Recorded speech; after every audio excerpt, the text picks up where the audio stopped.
ਸਤਿ ਸ਼੍ਰੀ ਅਕਾਲ। ਤੁਸੀਂ ਵੇਖ ਰਹੇ ਹੋ ਪੰਜਾਬ ਮਿਲ USA TV ਪੰਜਾਬ ਫੋਕਸ ਦੇ ਵਿੱਚ ਸਵਾਗਤ। ਮੈਂ ਹਾਂ ਸੰਜੀਵ ਯਸ਼ ਖੰਨਾ।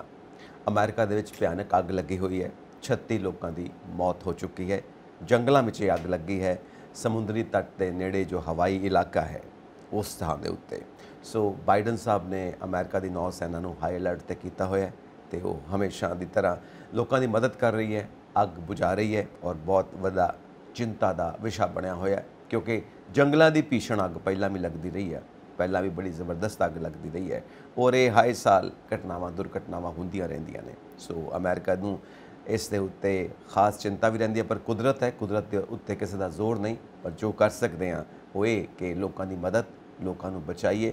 ਪਰ ਜੋ ਜਾਨਾਂ ਜਾ ਚੁੱਕੀਆਂ ਨੇ ਉਹਦੇ ਲਈ ਅਸੀਂ ਸਾਰੇ ਜਾਣੇ ਆਪਣੇ ਵੱਲੋਂ ਸ਼ਰਧਾਂਜਲੀ ਦਿੰਦੇ ਹਾਂ ਕਿਉਂਕਿ ਉਹਨਾਂ ਦੀ ਆਤਮਾ ਨੂੰ ਪਰਮਾਤਮਾ ਸ਼ਾਂਤੀ ਦੇਵੇ, ਅਸੀਂ ਇਹੀ ਕਹਿ ਸਕਦੇ ਹਾਂ। ਔਰ ਦੂਸਰੇ ਪਾਸੇ ਇਹ ਹੈ ਕਿ ਨੌ ਸੈਨਾ ਹੁਣ ਵੀ ਹਾਈ ਅਲਰਟ 'ਤੇ ਹੈ। ਹਾਈ ਅਲਰਟ 'ਤੇ ਇਸ ਕਰਕੇ ਕਿਉਂਕਿ ਬਾਕੀ ਸਾਰੇ ਦੇਸ਼ਾਂ ਦੇ ਜਿਹਦੇ ਵਿੱਚ ਚੀਨ ਵੀ ਆਉਂਦਾ ਹੈ, ਰਸ਼ੀਆ ਵੀ ਆਉਂਦਾ ਔਰ ਹੋਰ ਵੀ ਕਈ ਹਿਮਾਇਤੀ ਦੇਸ਼ ਨੇ ਜਿਨ੍ਹਾਂ ਦੇ ਯੁੱਧ ਪੋਤ ਯਾਨੀ ਯੁੱਧ ਦੇ ਬੇੜੇ ਪਹੁੰਚੇ ਹੋਏ ਨੇ ਅਮਰੀਕਾ ਦੀ ਸੀ ਵਾਟਰਸ ਦੇ ਵਿੱਚ। ਉਹਨਾਂ ਦੀਆਂ ਜੋ ਸਿਕਿਉਰਿਟੀ ਏਜੰਸੀਜ਼ ਨੇ ਪੂਰੀ ਹਾਈ ਅਲਰਟ 'ਤੇ ਨੇ ਜੋ ਨੇਵੀ ਦੇ ਨਾਲ ਰਿਲੇਟਡ ਨੇ। ਔਰ ਇੱਧਰ ਅਮਰੀਕਾ ਨੇ ਬੈਨ ਕਰ ਦਿੱਤਾ ਹੈ ਚਾਈਨਾ ਦੇ ਅੰਦਰ ਜਿਹੜਾ ਇਨਵੈਸਟਮੈਂਟ ਹੁੰਦੀ ਹੈ ਆਰਟੀਫਿਸ਼ੀਅਲ ਇੰਟੈਲੀਜੈਂਸ ਦੇ ਉੱਤੇ, ਹੋਰ ਜਿਹੜੀ ਸੈਂਸਿਟਿਵ ਟੈਕਨੋਲੋਜੀ ਹੈ ਕਿਉਂਕਿ ਉਹ ਅਮਰੀਕਾ ਸਬਕ ਸਿਖਾਉਣਾ ਚਾਹੁੰਦਾ ਹੈ ਚੀਨ ਨੂੰ, ਜਿਵੇਂ ਇੰਡੀਆ ਨੇ ਵੀ ਇੱਕ ਪੁਆਇੰਟ 'ਤੇ ਆ ਕੇ ਇਹ ਇਨਵੈਸਟਮੈਂਟ ਬੰਦ ਕੀਤੀ ਹੈ। ਸੋ ਕਿਉਂਕਿ ਚਾਈਨਾ ਇਸ ਵਕਤ ਪੂਰਾ ਅਮਰੀਕਾ ਨੂੰ ਉਕਸਾ ਰਿਹਾ ਹੈ ਕਿਉਂਕਿ ਅਮਰੀਕਾ ਇਸ ਇੱਕ ਪਾਸੇ 'ਤੇ ਪੂਰੀ ਵਾਰ ਜ਼ੋਨ ਦੇ ਵਾਸਤੇ ਤਿਆਰੀ ਕਰ ਰਿਹਾ ਹੈ, ਆਪਣੀ ਐਕਸਪਰਟੀਜ਼ ਨੂੰ ਅੱਗੇ ਵਧਾ ਰਿਹਾ ਹੈ ਔਰ ਪ੍ਰੈਕਟਿਸ ਹੋ ਰਹੀ ਹੈ ਹਮੇਸ਼ਾ ਨੇਵੀ ਦੀ ਜੋ 22 ਜ਼ੋਨਾਂ ਦੇ ਵਿੱਚ ਪੂਰੀ ਦੁਨੀਆ ਦੇ ਵਿੱਚ ਜੋ ਯੁੱਧ ਅਭਿਆਸ ਹੋ ਰਿਹਾ ਔਰ ਉਸ ਦੇ ਏਵਜ਼ ਦੇ ਵਿੱਚ ਉਹਦੇ ਰਿਸਪੌਂਸ ਦੇ ਵਿੱਚ ਚੀਨ ਅਤੇ ਰਸ਼ੀਆ ਨੇ ਆਪਣੇ ਯੁੱਧ ਬੇੜੇ ਭੇਜੇ ਨੇ।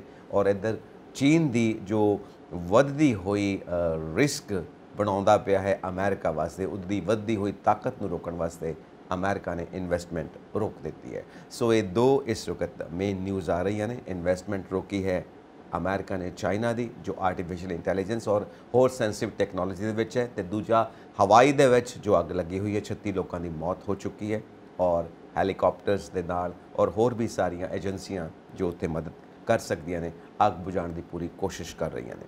ਹੁਣ ਆਪਾਂ ਚੱਲਦੇ ਹਾਂ ਆਪਣੇ ਪੰਜਾਬ ਦੇ ਮੁੱਦਿਆਂ ਦੇ ਉੱਤੇ, ਆਪਣੇ ਭਾਰਤ ਦੇ ਮੁੱਦਿਆਂ ਦੇ ਉੱਤੇ। ਮੇਰੇ ਨਾਲ ਸਟੂਡੀਓਜ਼ ਦੇ ਵਿੱਚ ਮੌਜੂਦ ਨੇ ਬਲਕਾਰ ਸਿੰਘ।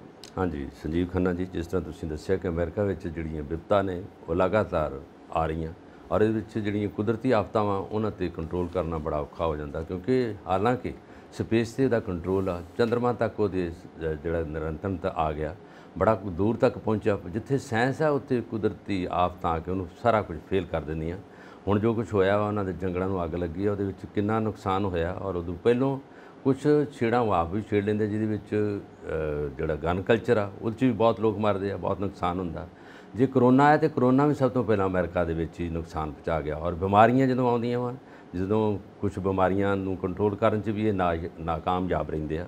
ਔਰ ਜਿਹਦੇ ਵਿੱਚ ਬਾਕੀ ਦੇਸ਼ ਜਿਹੜੇ ਗਰੀਬ ਦੇਸ਼ ਆ ਉਹਨਾਂ ਵਿੱਚ ਬਿਮਾਰੀਆਂ ਦਾ ਤਾਂ ਜਾਂ ਬਾਕੀ ਨੁਕਸਾਨ ਤੋਂ ਜਾਂ ਵਿਪਤਾ ਜਿਹੜੀਆਂ ਉਹਨਾਂ 'ਤੇ ਕੁਦਰਤੀ ਤੌਰ 'ਤੇ ਹੀ ਜਿਹੜਾ ਨਿਰੰਤਰਨ ਹੋ ਜਾਂਦਾ, ਨਿਪਟਾਰਾ ਹੋ ਜਾਂਦਾ।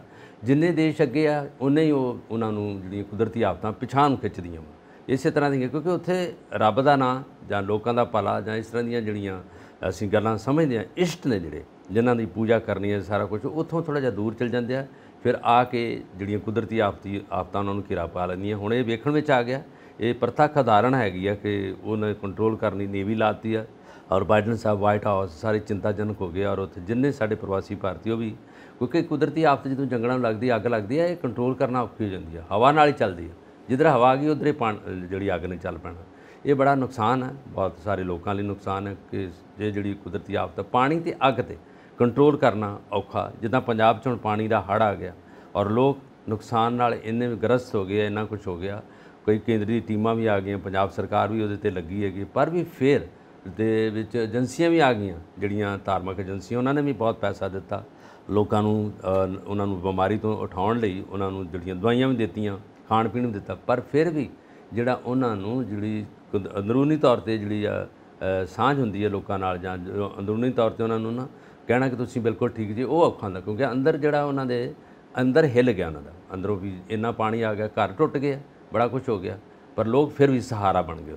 ਬਿਲਕੁਲ ਠੀਕ ਹੈ। ਹੁਣ ਆਪਾਂ ਵੱਧਦੇ ਹਾਂ, ਚੀਨ ਦੀ ਗੱਲ ਆਪਾਂ ਹੋ ਰਹੀ ਸੀ ਜੀ, ਕਿਉਂਕਿ ਸ਼ੀ ਜਿਨਪਿੰਗ ਇਹ ਕੋਸ਼ਿਸ਼ ਦੇ ਵਿੱਚ ਨੇ ਕਿ ਉਹ ਇਤਿਹਾਸ ਰਚ ਦੇਣ और बड़ी लंबे टर्म के खिलाड़ी ने और प्रेजिडेंट रहणगे दूजी वारी आ गए नाले दूजी वारी ਅੱਗੇ ਵੀ ਰਹਿਣਾ ਹੈ। ਉਧਰ ਪੁਤਿਨ ਬੈਠੇ ਹੋਏ ਨੇ, ਉਹਨਾਂ ਨੇ ਵੀ ਅੱਗੇ ਰਹਿਣਾ, ਇਹਨਾਂ ਨੇ ਵੀ ਅੱਗੇ ਰਹਿਣਾ। ਮੋਦੀ ਸਾਹਿਬ ਵੀ ਸ਼ਾਇਦ ਅੱਗੇ ਆ ਜਾਣਗੇ ਕਿਉਂਕਿ ਤਿੰਨ ਬੰਦੇ ਹੈ ਹੀ ਹੈ, ਇਹ ਤਿੰਨ ਬੰਦੇ ਇੱਕ ਲਾਈਨ ਇੰਡੀਆ ਬਾਰੇ ਕੁਝ ਨਹੀਂ ਕਹਿ ਸਕਦੇ, ਪਰ ਚੀਨ ਨੇ ਔਰ ਰਸ਼ੀਆ ਨੇ ਆਪਣੇ ਕਨਸਟੀਟਿਊਸ਼ਨ ਨੂੰ ਇਸ ਤਰ੍ਹਾਂ ਢਾਲ ਲਿਆ ਹੈ ਕਿ ਉਹ ਅੱਗੇ ਲੰਮੇ ਸਮੇਂ ਤੱਕ ਖਿਡਾਰੀ ਰਹਿ ਸਕਦੇ ਨੇ। ਔਰ ਸ਼ੀ ਜਿਨਪਿੰਗ ਇਸ ਕੋਸ਼ਿਸ਼ ਦੇ ਵਿੱਚ ਨੇ ਕਿ ਤਾਈਵਾਨ ਨੂੰ ਕਿੱਦਾਂ ਕੰਟਰੋਲ ਕਰੀਏ, ਕਿਉਂਕਿ ਮੈਂ ਤਾਈਵਾਨ ਨੂੰ ਆਪਣੇ ਵਿੱਚ ਮਿਲਾ ਕੇ ਜਾਵਾਂ ਤੇ ਇਸ ਕਰਕੇ ਮੈਂ ਇਤਿਹਾਸ ਰਚ ਕੇ ਜਾਵਾਂ। ਇੱਧਰੋਂ ਅਰੁਣਾਚਲ ਪ੍ਰਦੇਸ਼ ਜੋ ਹੈ ਇੰਡੀਆ ਦਾ ਇੱਧਰ ਵੀ ਲੱਗੇ ਹੋਏ ਨੇ। ਸੋ ਤਾਈਵਾਨ ਦਾ ਆਪਾਂ ਜੇ ਗੱਲ ਕਰੀਏ ਤਾਂ ਤਾਈਵਾਨ ਚੈਲੰਜ ਦਿੰਦਾ ਹੈ ਟੈਕਨੋਲੋਜੀ ਦੇ ਤੌਰ ਦੇ ਉੱਤੇ ਚੀਨ ਨੂੰ, ਕਿਉਂਕਿ ਤਾਈਵਾਨ ਆਪਣੀ ਵਰਲਡ ਮਾਰਕੀਟ ਦੇ ਵਿੱਚ ਇੱਕ ਖਾਸ ਪਰਸੈਂਟੇਜ ਰੱਖਦਾ ਔਰ ਅਮਰੀਕਾ ਦੇ ਵਿੱਚ ਕਾਫੀ ਇੰਡਸਟਰੀ ਉਹਦੀ ਸ਼ਿਫਟ ਹੋਈ ਹੈ ਔਰ ਅਮਰੀਕਾ ਉਹਦੀ ਰੱਖਿਆ ਵਾਸਤੇ ਖੜਾ ਹੈ। ਔਰ ਇਸ ਵਕਤ ਤਾਈਵਾਨ ਦੇ ਲੋਕ ਆਪਣੀ ਪਹਿਚਾਣ ਅਲੱਗ ਤੋਂ ਬਣਾਉਣਾ ਚਾਹੁੰਦੇ ਨੇ ਇੱਕ ਰਾਸ਼ਟਰ ਦੇ ਤੌਰ ਤੇ, ਔਰ ਉਹ ਚੀਨ ਦੀ ਦਖਲਅੰਦਾਜ਼ੀ ਬਰਦਾਸ਼ਤ ਨਹੀਂ ਕਰਦੇ। ਤਾਈਵਾਨ ਇੱਕ ਇਸ ਤਰ੍ਹਾਂ ਦਾ ਆਈਲੈਂਡ ਹੈ, ਦੀਪ ਆ, ਜਿਹਦੇ ਵਿੱਚ ਲੋਕਾਂ ਦੀ ਆਬਾਦੀ ਉੱਥੇ 2.5 ਕਰੋੜ ਤੋਂ ਉੱਤੇ ਆ, ਇੰਨੇ ਕੁ ਲੋਕ ਰਹਿੰਦੇ ਆ ਔਰ ਉਹਦੇ 'ਤੇ ਜਿਹੜਾ ਕਬਜ਼ਾ ਕਰਨ ਦੀ ਜਿਹੜੀ ਲਾਲਚ ਹੈਗੀ ਆ, ਲਾਲਚ ਹੈਗਾ ਇਹ ਚਾਈਨਾ ਦਾ ਹੈਗਾ। ਚਾਈਨਾ ਹੁਣ ਤੋਂ ਨਹੀਂ ਬੜੀ ਦੇਰ ਤੋਂ ਉਹਦੇ ਮਗਰ ਲੱਗਾ ਔਰ ਉਹਨੂੰ ਕਹਿ ਰਿਹਾ ਕਿ ਮੇਰਾ ਹਿੱਸਾ ਵਾ। ਜਦੋਂ ਕਿ ਓਲੰਪਿਕ ਦੇ ਵਿੱਚ ਜਾਂ ਬਾਹਰਲੀ ਏਸ਼ੀਅਨ ਜਿਹੜੀਆਂ ਕੰਟਰੀਜ਼ ਦੀਆਂ ਖੇਡਾਂ ਹੁੰਦੀਆਂ ਸਾਰਾ ਕੁਝ ਤਾਈਵਾਨ ਦੀ ਟੀਮ ਆਪਣੇ ਨਾਮ 'ਤੇ ਜਾਂਦੀ, ਤਾਈਵਾਨ ਦੇ ਨਾਂ 'ਤੇ ਟੀਮ ਖੇਡਦੀ ਆ, ਉੱਥੋਂ ਤਮਗੇ ਜਿੱਤ ਕੇ ਲਿਆਉਂਦੀ ਆ ਔਰ ਕੋਈ ਉਹਦੇ ਵਿੱਚ ਚਾਈਨਾ ਦਾ ਹਿੱਸਾ ਨਹੀਂ ਹੁੰਦਾ। ਜਿਸ ਤਰ੍ਹਾਂ ਤੁਸੀਂ ਦੱਸਿਆ ਕਿ ਇਹਦੇ ਪਿੱਛੇ ਅਮਰੀਕਾ ਵੀ ਲੱਗਿਆ, ਅਮਰੀਕਾ ਉਹਨਾਂ ਨੂੰ ਫੰਡ ਦੇ ਰਿਹਾ ਹੈਗਾ, ਸਾਰਾ ਕੁਝ ਦੇ ਰਿਹਾ ਕਿਉਂਕਿ ਆਪਣੇ ਕੋਲ ਰੱਖਣ ਲਈ। ਦੂਜੀ ਗੱਲ ਹੈ ਕਿ ਚਾਈਨਾ ਨਾਲ ਇਹਨਾਂ ਦੀ ਆਪਸੀ ਜਿਹੜੀ ਆ ਈਰਖਾਬਾਜੀ ਜਾਂ ਲੜਾਈਬਾਜੀ ਚੱਲਦੀ ਹੁੰਦੀ ਆ, ਉਹਦੇ ਅਕੋਰਡਿੰਗ ਵੀ ਇਹ ਚਾਈਨਾ ਨੂੰ ਜਿਹੜਾ ਹੈਗਾ ਉਹ ਪਛਾੜਨ ਲਈ ਤਾਈਵਾਨ ਨੂੰ ਅੱਗੇ ਲਿਆਉਣ ਲਈ ਹਥਿਆਰ ਵੀ ਦੇ ਰਿਹਾ, ਬੜਾ ਕੁਝ ਦੇ ਰਿਹਾ ਔਰ ਉਹ ਛੋਟਾ ਜਿਹਾ ਦੇਸ਼ ਜਿਹੜਾ ਹੈਗਾ ਉਹ ਮੂੰਹ ਤੋੜਵਾਂ ਜਵਾਬ ਦੇ ਦਿੰਦਾ ਚਾਈਨਾ ਨੂੰ। ਚਾਈਨਾ ਉਹਦੇ ਵੱਲ ਵੇਖਣਾ ਉਹਦੇ ਲਈ ਔਖਾ ਹੁੰਦਾ ਔਰ ਜਿੰਨੇ ਵੀ ਇਹਨਾਂ ਦੇ ਮਿਨਿਸਟਰ ਨੇ ਜਾਂ ਵਿਦੇਸ਼ ਮੰਤਰੀ ਹੈ ਇਹ ਵਾਇਆ ਲੰਘ ਕੇ ਜਦੋਂ ਜਾਂਦੇ ਆ ਚਾਈਨਾ ਦੀ ਤਾਂ ਫਿਰ ਤਾਈਵਾਨ ਨੂੰ ਮਿਲਦੇ ਆ, ਤਾਈਵਾਨ ਦੇ ਸਾਰੇ ਜਿਹੜੀ ਅਧਿਕਾਰੀ ਉਹਨਾਂ ਨਾਲ ਗੱਲ ਕਰਦੇ ਆ ਔਰ ਜਾਂਦੇ ਉੱਪਰੋਂ ਦੀ ਚਾਈਨਾ ਦੇ ਔਰ ਕਈ ਵਾਰੀ ਉਹਨਾਂ ਨੂੰ ਰੋਕਿਆ ਵੀ ਗਿਆ ਜਿਹੜੇ ਵਿਦੇਸ਼ ਮੰਤਰੀ ਜਾ ਰਹੇ ਜਾਂ ਉਹਨਾਂ ਦੇ ਅਧਿਕਾਰੀ ਜਾਂਦੇ ਆ। ਔਰ ਇਹ ਤਾਈਵਾਨ ਦੇ ਵਿੱਚ ਜਿਹੜਾ ਹੁਣ ਇੱਕ ਨਵਾਂ ਕਲਚਰ ਸ਼ੁਰੂ ਹੋ ਗਿਆ ਕਿ ਉਹਨਾਂ ਨੇ ਆਪਣੀ ਜਿਹੜੀ ਹੋਂਦ ਆ, ਆਪਣੀ ਐਗਜ਼ਿਸਟੈਂਸਾਂ ਨੂੰ ਕਾਇਮ ਰੱਖਣ ਲਈ ਉਹਨਾਂ ਨੇ ਕਹਿਤਾ ਕਿ ਸਾਡਾ ਖਾਣਾ ਰਹਿਣਾ ਔਰ ਬੋਲਣਾ, ਸਾਡੀ ਭਾਸ਼ਾ ਤਾਈਵਾਨੀ ਜਿਹੜੀ ਹੈਗੀ ਹੈ, ਰੈਸਟੋਰੈਂਟ ਹੋਟਲ ਜਿੱਥੇ ਰੋਜ਼ ਲੋਕ ਬੈਠਦੇ ਨੇ ਉੱਥੇ ਖਾਣੇ ਉਹ ਸਾਰੇ ਜਿਹੜੇ ਹੈਗੇ ਤਾਈਵਾਨ ਦੇ ਨਾਲ ਮਿਲਦੇ ਜੁਲਦੇ ਹੋਣਗੇ। ਚਾਈਨਾ ਦਾ ਉਹਦੇ ਵਿੱਚ ਕੁਝ ਨਹੀਂ ਹੋਊਗਾ। ਚਾਈਨਾ ਦੇ ਜਿਹੜੇ ਖਾਣੇ ਹੈਗੇ, ਟੈਕਨੋਲੋਜੀ ਵੀ ਉਹਨਾਂ ਨੇ ਵੱਖਰੀ ਕਰ ਲਈ ਹੈ ਔਰ ਉਹਦੇ ਵਿੱਚ ਭਾਸ਼ਾ ਤਾਂ ਤਾਈਵਾਨ ਦੀ ਵੱਖਰੀ ਹੈਗੀ ਆ। ਉਹਨਾਂ ਕਹਿੰਦਾ ਸਾਡੀ ਦਿੱਖ, ਸਾਡੀ ਬੋਲੀ, ਸਾਡੀ ਭਾਸ਼ਾ, ਸਾਡੀ ਪ੍ਰਭੂਸੱਤਾ ਵੱਖਰੀ ਇਹਨਾਂ ਨਾਲੋਂ, ਅਸੀਂ ਚਾਈਨਾ ਨਾਲ ਬਿਲਕੁਲ ਨਹੀਂ ਮਿਲਦੇ। ਜੇ ਅਸੀਂ ਜ਼ਿਕਰ ਕਰ ਲਈਏ ਪੰਜਾਬ, ਦੋਵਾਂ ਪੰਜਾਬਾਂ ਦਾ ਚੜ੍ਹਦੇ ਤੇ ਲੈਂਦੇ ਪੰਜਾਬ ਦੋਵਾਂ ਦਾ, ਸਾਡੀ ਭਾਸ਼ਾ, ਖਾਣ ਪੀਣ, ਰਹਿਣ ਬਹਿਣ ਔਰ ਰਿਸ਼ਤੇਦਾਰੀਆਂ ਇੱਕੋ ਜਿਹੀਆਂ ਹੈਗੀਆਂ। ਹੁਣੇ ਕਰਤਾਰਪੁਰ ਸਾਹਿਬ 2 ਭੈਣ ਭਰਾ ਮਿਲੇ ਆ ਔਰ 75 ਸਾਲ ਬਾਅਦ ਮਿਲੇ। ਉਹਨਾਂ ਨੂੰ ਇੱਕ ਨਾਸਰ ਢਿੱਲੋਂ ਆ, ਉਹਨਾਂ ਦਾ ਇੱਕ ਚੈਨਲ ਹੈਗਾ, ਉਹਨੇ ਉਹਦੇ ਰਾਹੀਂ ਉੱਤੇ ਉਹਨਾਂ ਦਾ ਮੈਸੇਜ ਭੇਜ ਕੇ ਉਹਨਾਂ ਨੂੰ ਮਿਲਾਇਆ ਔਰ ਉਹ ਬੱਚਾ 5 ਸਾਲ ਦਾ ਹੈਗਾ, ਜਦੋਂ ਘਰੋਂ ਨਿਕਲ ਗਿਆ ਬਾਹਰ ਕਿਤੇ ਖੇਡਦਾ ਹੈਗਾ, ਉਦੋਂ ਸ਼ੁਰੂ ਹੋ ਗਿਆ ਪਾਕਿਸਤਾਨ ਦਾ ਬਣਤਰ, ਪਾਕਿਸਤਾਨ ਬਣਨਾ ਸ਼ੁਰੂ ਹੋ ਗਿਆ, ਮੁੰਡਾ ਲੱਭਿਆ ਨਹੀਂ ਲੱਭਿਆ, ਉਹ ਘਰ ਦੇ ਉੱਥੋਂ ਭੱਜ ਆਏ। ਹੁਣ ਉਹ ਕੁੜੀ ਜਿਹੜੀ ਹੈ ਨਾਸਰ, ਉਹ ਜਿਹੜੀ ਲੇਡੀ ਹੈ ਨਾਸਰ ਆ, ਦੂਜੇ ਦਾ ਨਾਂ ਗੁਰਮੇਲ ਆ, ਉਹ ਦੋਵੇਂ ਭੈਣ ਭਰਾ ਮਿਲੇ। ਇਹ ਗੱਲ ਤਾਈਵਾਨ 'ਚ ਵੀ ਹੋ ਗਈ ਕਿ ਆਪਸੀ ਹੋਂਦ ਨੂੰ ਕਾਮਯਾਬ ਦਾ ਦਿੱਖ ਬਣਾਉਣ ਲਈ ਅਸੀਂ ਚਾਈਨਾ ਨਾਲ ਨਾ ਮਿਲੀਏ, ਸਾਨੂੰ ਚੀਨੀ ਨਾ ਕਹਿਣ, ਅਸੀਂ ਵੱਖਰੇ ਵੱਖਰੇ ਹੋ ਜਾਈਏ। ਪਰ ਫਿਰ ਵੀ ਇਹਨਾਂ ਦਾ ਗੁਆਂਢੀ ਦੇਸ਼ ਹੈਗਾ, ਰਹਿਣ ਸਹਿਣ ਤੋਂ ਜਿਹੜਾ ਉੱਦਾਂ ਦਾ ਹੈ ਹੀ ਆ, ਪਰ ਉਹਨਾਂ ਤਾਂ ਹਈਆ ਕਰ ਲਿਆ ਕਿ ਅਸੀਂ ਇਸ ਤਰ੍ਹਾਂ ਦੇ ਨਹੀਂ ਰਹਾਂਗੇ ਵੀ ਸਾਨੂੰ ਚੀਨੀ ਕਹਿਣਗੇ। ਅਸੀਂ ਤਾਈਵਾਨ ਦੇ ਲੋਕ ਹਾਂ, ਤਾਈਵਾਨ ਦੇ ਪੀਪਲ ਆ, ਰਹਿਣ ਦੇ ਉੱਥੇ ਆ, ਸਾਡੀ ਪ੍ਰਭੂਸੱਤਾ ਵੱਖਰੀ ਹੈ, ਧਰਤੀ ਵੱਖਰੀ ਹੈ, ਬੋਲੀ ਵੱਖਰੀ ਆ, ਖਾਣ ਪੀਣ ਪੋਸ਼ਾਕਾਂ ਵੱਖਰੀਆਂ, ਅਸੀਂ ਚਾਈਨਾ ਨਾਲ ਨਹੀਂ ਮਿਲਾਂਗੇ। ਦੂਜੇ ਪਾਸੇ ਉਹਨਾਂ ਦੇ ਮੋਢੇ 'ਤੇ ਹੱਥ ਅਮਰੀਕਾ ਦਾ, ਉਹ ਕਹਿੰਦੇ ਤਕੜੇ ਹੋ ਜਾਓ, ਵੈਪਨ ਤੁਹਾਡੇ ਕੋਲ ਆ, ਸਾਰਾ ਕੁਝ ਹੈਗਾ, ਅਸੀਂ ਚੀਨ ਦੇ ਹੱਥ ਨਹੀਂ ਤੁਹਾਨੂੰ ਆਉਣ ਦੇਵਾਂਗੇ। ਇੱਕ ਇਸ ਕਰਕੇ ਇਹ ਸਾਡਾ ਗਲੋਬਲ ਇਸ਼ੂ ਬਣ ਗਿਆ, ਇਸ ਵੇਲੇ ਪੂਰੇ ਵਰਲਡ ਦੇ ਵਿੱਚ ਚਰਚਾ ਹੈਗੀ ਹੈ ਕਿਉਂਕਿ ਜਿਹੜਾ ਵੱਡਾ ਦੇਸ਼ ਹੁੰਦਾ ਹੈ ਦੂਜਿਆਂ ਦੇਸ਼ਾਂ ਨੂੰ ਹੜੱਪ ਕਰਨ ਦੀ ਕੋਸ਼ਿਸ਼ ਕਰਦਾ। ਚਾਈਨਾ ਦੇਖੋ ਕਿੱਧਰੋਂ ਉੱਠ ਕੇ ਅਫਗਾਨਿਸਤਾਨ 'ਚ ਆਇਆ, ਰਸ਼ੀਆ ਕਿੱਧਰੋਂ ਉੱਠ ਕੇ ਅਫਗਾਨਿਸਤਾਨ 'ਚ ਆਇਆ, ਉਹਨੂੰ ਹੜੱਪ ਕਰ ਲਈ। ਉਹ ਲੜਾਕੂ ਹੈ, ਉਹਨਾਂ ਨੇ ਨਹੀਂ ਇਹਨਾਂ ਦੇ ਪੈਰ ਲੱਗਣ ਦਿੱਤੇ ਕਿਉਂਕਿ ਲੜਾਈ ਟੈਕਨੋਲੋਜੀ ਵਾਲੀ ਜਿਹੜੀ ਹੈਗੀ ਆ, ਧਰਤੀ 'ਤੇ ਲੜਨਾ ਔਖਾ ਨਾ ਰਹੀ। ਅਮਰੀਕਾ ਦੇ ਲੋਕ ਧਰਤੀ 'ਤੇ ਨਹੀਂ ਲੜ ਸਕਦੇ, ਇਹ ਤਾਂ ਪਾਣੀ ਪੀ ਕੇ ਤੇ ਇਹਨਾਂ ਨੇ ਹਵਾਈ ਜਹਾਜ਼ ਚਲਾਉਣੇ ਆ ਤੇ ਉਹਨਾਂ ਦੇ ਵਿੱਚ ਨਾਲ ਬਸਲੇਰੀ ਦੀਆਂ ਪਾਣੀ ਦੀਆਂ ਜਿਹੜੀਆਂ ਬੋਤਲਾਂ ਹੋਣਗੀਆਂ, ਉਹ ਜ਼ਮੀਨ 'ਤੇ ਲੜਦੇ ਆ। ਮੋਟਰ ਗੰਨਾਂ ਉਹਨਾਂ ਦੇ ਮੋਢਿਆਂ 'ਤੇ ਹੈਗੇ, ਉਹ ਐਡਵਾਂਸ ਲੜਨਾ ਚਾਹੁੰਦੇ ਆ। ਪਠਾਨ ਉੱਥੇ ਹੈਗੇ ਆ, ਉਹ 'ਚ ਮੁਗਲ ਬੈਠੇ ਆ, ਬੜੇ ਲੜਾਕੂ ਲੋਕ ਬੈਠੇ ਆ। ਇਸ ਕਰਕੇ ਇਹਨਾਂ ਦੀ ਕੋਈ ਉੱਥੇ ਹੱਥ ਨਹੀਂ ਪਈ, ਕੋਈ ਉਸ ਪਾਸੇ ਉਹਨਾਂ ਨੇ ਕਾਮਯਾਬੀ ਹਾਸਲ ਨਹੀਂ ਕੀਤੀ। ਦੋਨੇ ਕੰਟਰੀਆਂ ਪਛਾੜ ਕੇ ਬਾਹਰ ਕੱਢਤੀਆਂ ਤੇ ਇਸ ਵੇਲੇ ਤਾਲਿਬਾਨ ਉੱਥੇ ਹੈਗਾ। ਇਹ ਮੈਂ ਇਸ ਕਰਕੇ ਗੱਲ ਕਰ ਰਿਹਾ ਕਿ ਜਿਹੜੇ ਪਾਵਰ ਸੁਪਰ ਪਾਵਰ ਹੈਗੇ ਆ ਸਾਰਿਆਂ ਦੇਸ਼ਾਂ 'ਤੇ ਹੱਥ ਰੱਖਦੇ ਆ। ਸਾਰੀ ਮੰਡੀ ਹੁੰਦੀ ਇਹਨਾਂ ਨੇ ਆਪਣਾ ਅਸਲਾ ਵੇਚਣਾ, ਵੈਪਨ ਵੇਚਣੇ, ਆਪਣੇ ਜੰਗੀ ਬੇੜੇ ਉੱਥੇ ਲਿਆਉਣੇ। ਇਹ ਸਾਰੀਆਂ ਚੀਜ਼ਾਂ ਨੂੰ ਲੋਕ ਹੁਣ ਸਮਝ ਗਏ। ਇਸੇ ਕਰਕੇ ਤਾਇਵਾਨ ਨਾ ਤਾਂ ਅਮਰੀਕਾ ਦੇ ਹੱਥ 'ਚ ਆਇਆ ਜੇ ਤੇ ਨਾ ਚਾਈਨਾ ਦੇ ਹੱਥ। ਅਗਲੀ ਰਾਜਨੀਤੀ ਜਿਹੜੀ ਆਉਂਦੀ ਹੈ ਕੀ ਕਰਦੀ ਹੈਗੀ ਹੈ, ਚਾਈਨਾ ਵੀ ਸੁਪਰ ਪਾਵਰ ਆ, ਹਟਦਾ ਉਹ ਵੀ ਨਹੀਂ ਪਿੱਛੋਂ ਹੈਗਾ। ਉਹਨਾਂ ਵੀ ਸਰਹੱਦਾਂ ਨੂੰ ਮੁਕਲੇ ਕਰਤਾ, ਸਰਹੱਦਾਂ 'ਤੇ ਫੌਜੀ ਬਿਠਾਤੇ ਆ ਔਰ ਬੜਾ ਕੁਛ ਹੈਗਾ। ਲੜਾਈ ਦੀ ਹਮੇਸ਼ਾ ਤਾਂਘ ਵਿੱਚ ਰਹਿੰਦਾ ਚਾਈਨਾ। ਜੀ ਜੀ ਤੇ ਹੁਣ ਅਸੀਂ ਆਪਣੇ ਭਾਰਤ 'ਤੇ ਚਾਹੀਏ ਜੀ ਕਿ ਬਾਹਰ ਦੀ ਆਪਾਂ ਕਾਫੀ ਗੱਲਬਾਤ ਕਰ ਰਹੀ ਹੈ। ਹਾਂ ਤੁਸੀਂ ਇੱਕ ਜ਼ਿਕਰ ਕੀਤਾ ਕਿ ਜੋ ਹੁਣ ਇਲੈਕਸ਼ਨਸ 2024 ਦੀਆਂ ਹੋਣ ਜਾ ਰਹੀਆਂ ਨੇ ਉਹਦੇ ਵਿੱਚ ਕੌਣ ਜਿੱਤੇਗਾ। ਆਪਾਂ ਗੱਲ ਕੀਤੀ ਸ਼ੀ ਜਿਨਪਿੰਗ ਦੀ, ਆਪਾਂ ਪੁਤਿਨ ਸਾਹਿਬ ਦੀ ਗੱਲ ਕੀਤੀ। ਇੰਡੀਆ ਦੇ ਵਿੱਚ ਹਾਲਾਤ ਉਹ ਨਹੀਂ ਹੈਗੇ। ਇੰਡੀਆ ਦੇ ਵਿੱਚ ਮੋਦੀ ਸਾਹਿਬ ਰਿਪੀਟ ਹੁੰਦੇ ਨੇ ਜਾਂ ਨਹੀਂ ਹੁੰਦੇ, ਬੀਜੇਪੀ ਰਿਪੀਟ ਹੁੰਦੀ ਹੈ ਜਾਂ ਨਹੀਂ ਹੁੰਦੀ, ਇਹਦੇ ਬਾਰੇ ਕੁਝ ਨਹੀਂ ਕਿਹਾ ਜਾ ਸਕਦਾ ਕਿਉਂਕਿ 2024 ਦੀਆਂ ਇਲੈਕਸ਼ਨਸ ਦੇ ਵਿੱਚ ਹਜੇ 8-9 ਮਹੀਨੇ ਜਾਂ 10 ਮਹੀਨੇ ਪਏ ਨੇ ਔਰ ਇਹ ਹਾਲਾਤ ਕਿੱਧਰ ਜਾਂਦੇ ਨੇ ਹਜੇ ਕੁਝ ਪਤਾ ਨਹੀਂ ਕਿਉਂਕਿ ਸਾਡਾ ਸੰਵਿਧਾਨ ਇਸ ਗੱਲ ਦੀ ਇਜਾਜ਼ਤ ਨਹੀਂ ਦਿੰਦਾ। ਉਹਨਾਂ ਨੇ ਰਸ਼ੀਆ ਦੇ ਵਿੱਚ, ਉਹਨਾਂ ਨੇ ਚਾਈਨਾ ਦੇ ਵਿੱਚ ਜੋ ਵੀ ਸੰਵਿਧਾਨ ਦੇ ਵਿੱਚ ਰੱਦੋ ਬਦਲ ਕਰਕੇ ਫੇਰ ਬਦਲ ਕਰਕੇ ਜੋ ਵੀ ਆਪਣੇ ਲਈ ਉਹਨਾਂ ਨੇ ਰਾਹ ਬਣਾਏ ਨੇ ਉਹ ਇੱਕ ਵੱਖਰੀ ਗੱਲ ਹੈ, that is a different story. ਪਰ ਜੋ ਭਾਰਤ ਦੀ ਸਟੋਰੀ ਹੈ ਉਹ ਇਹ ਹੈ ਕਿ ਹਜੇ ਕਨਸਟੀਟਿਊਸ਼ਨ ਇਸ ਗੱਲ ਦੀ ਇਜਾਜ਼ਤ ਨਹੀਂ ਦਿੰਦਾ, ਹਜੇ ਤੇ ਇਲੈਕਸ਼ਨਸ ਹੋਣੀਆਂ ਨੇ। ਵੈਸੇ ਮੈਂ ਇਸ ਗੱਲ ਤੇ ਥੋੜਾ ਜਿਹਾ ਐਡੀਸ਼ਨ ਦਊਂਗਾ।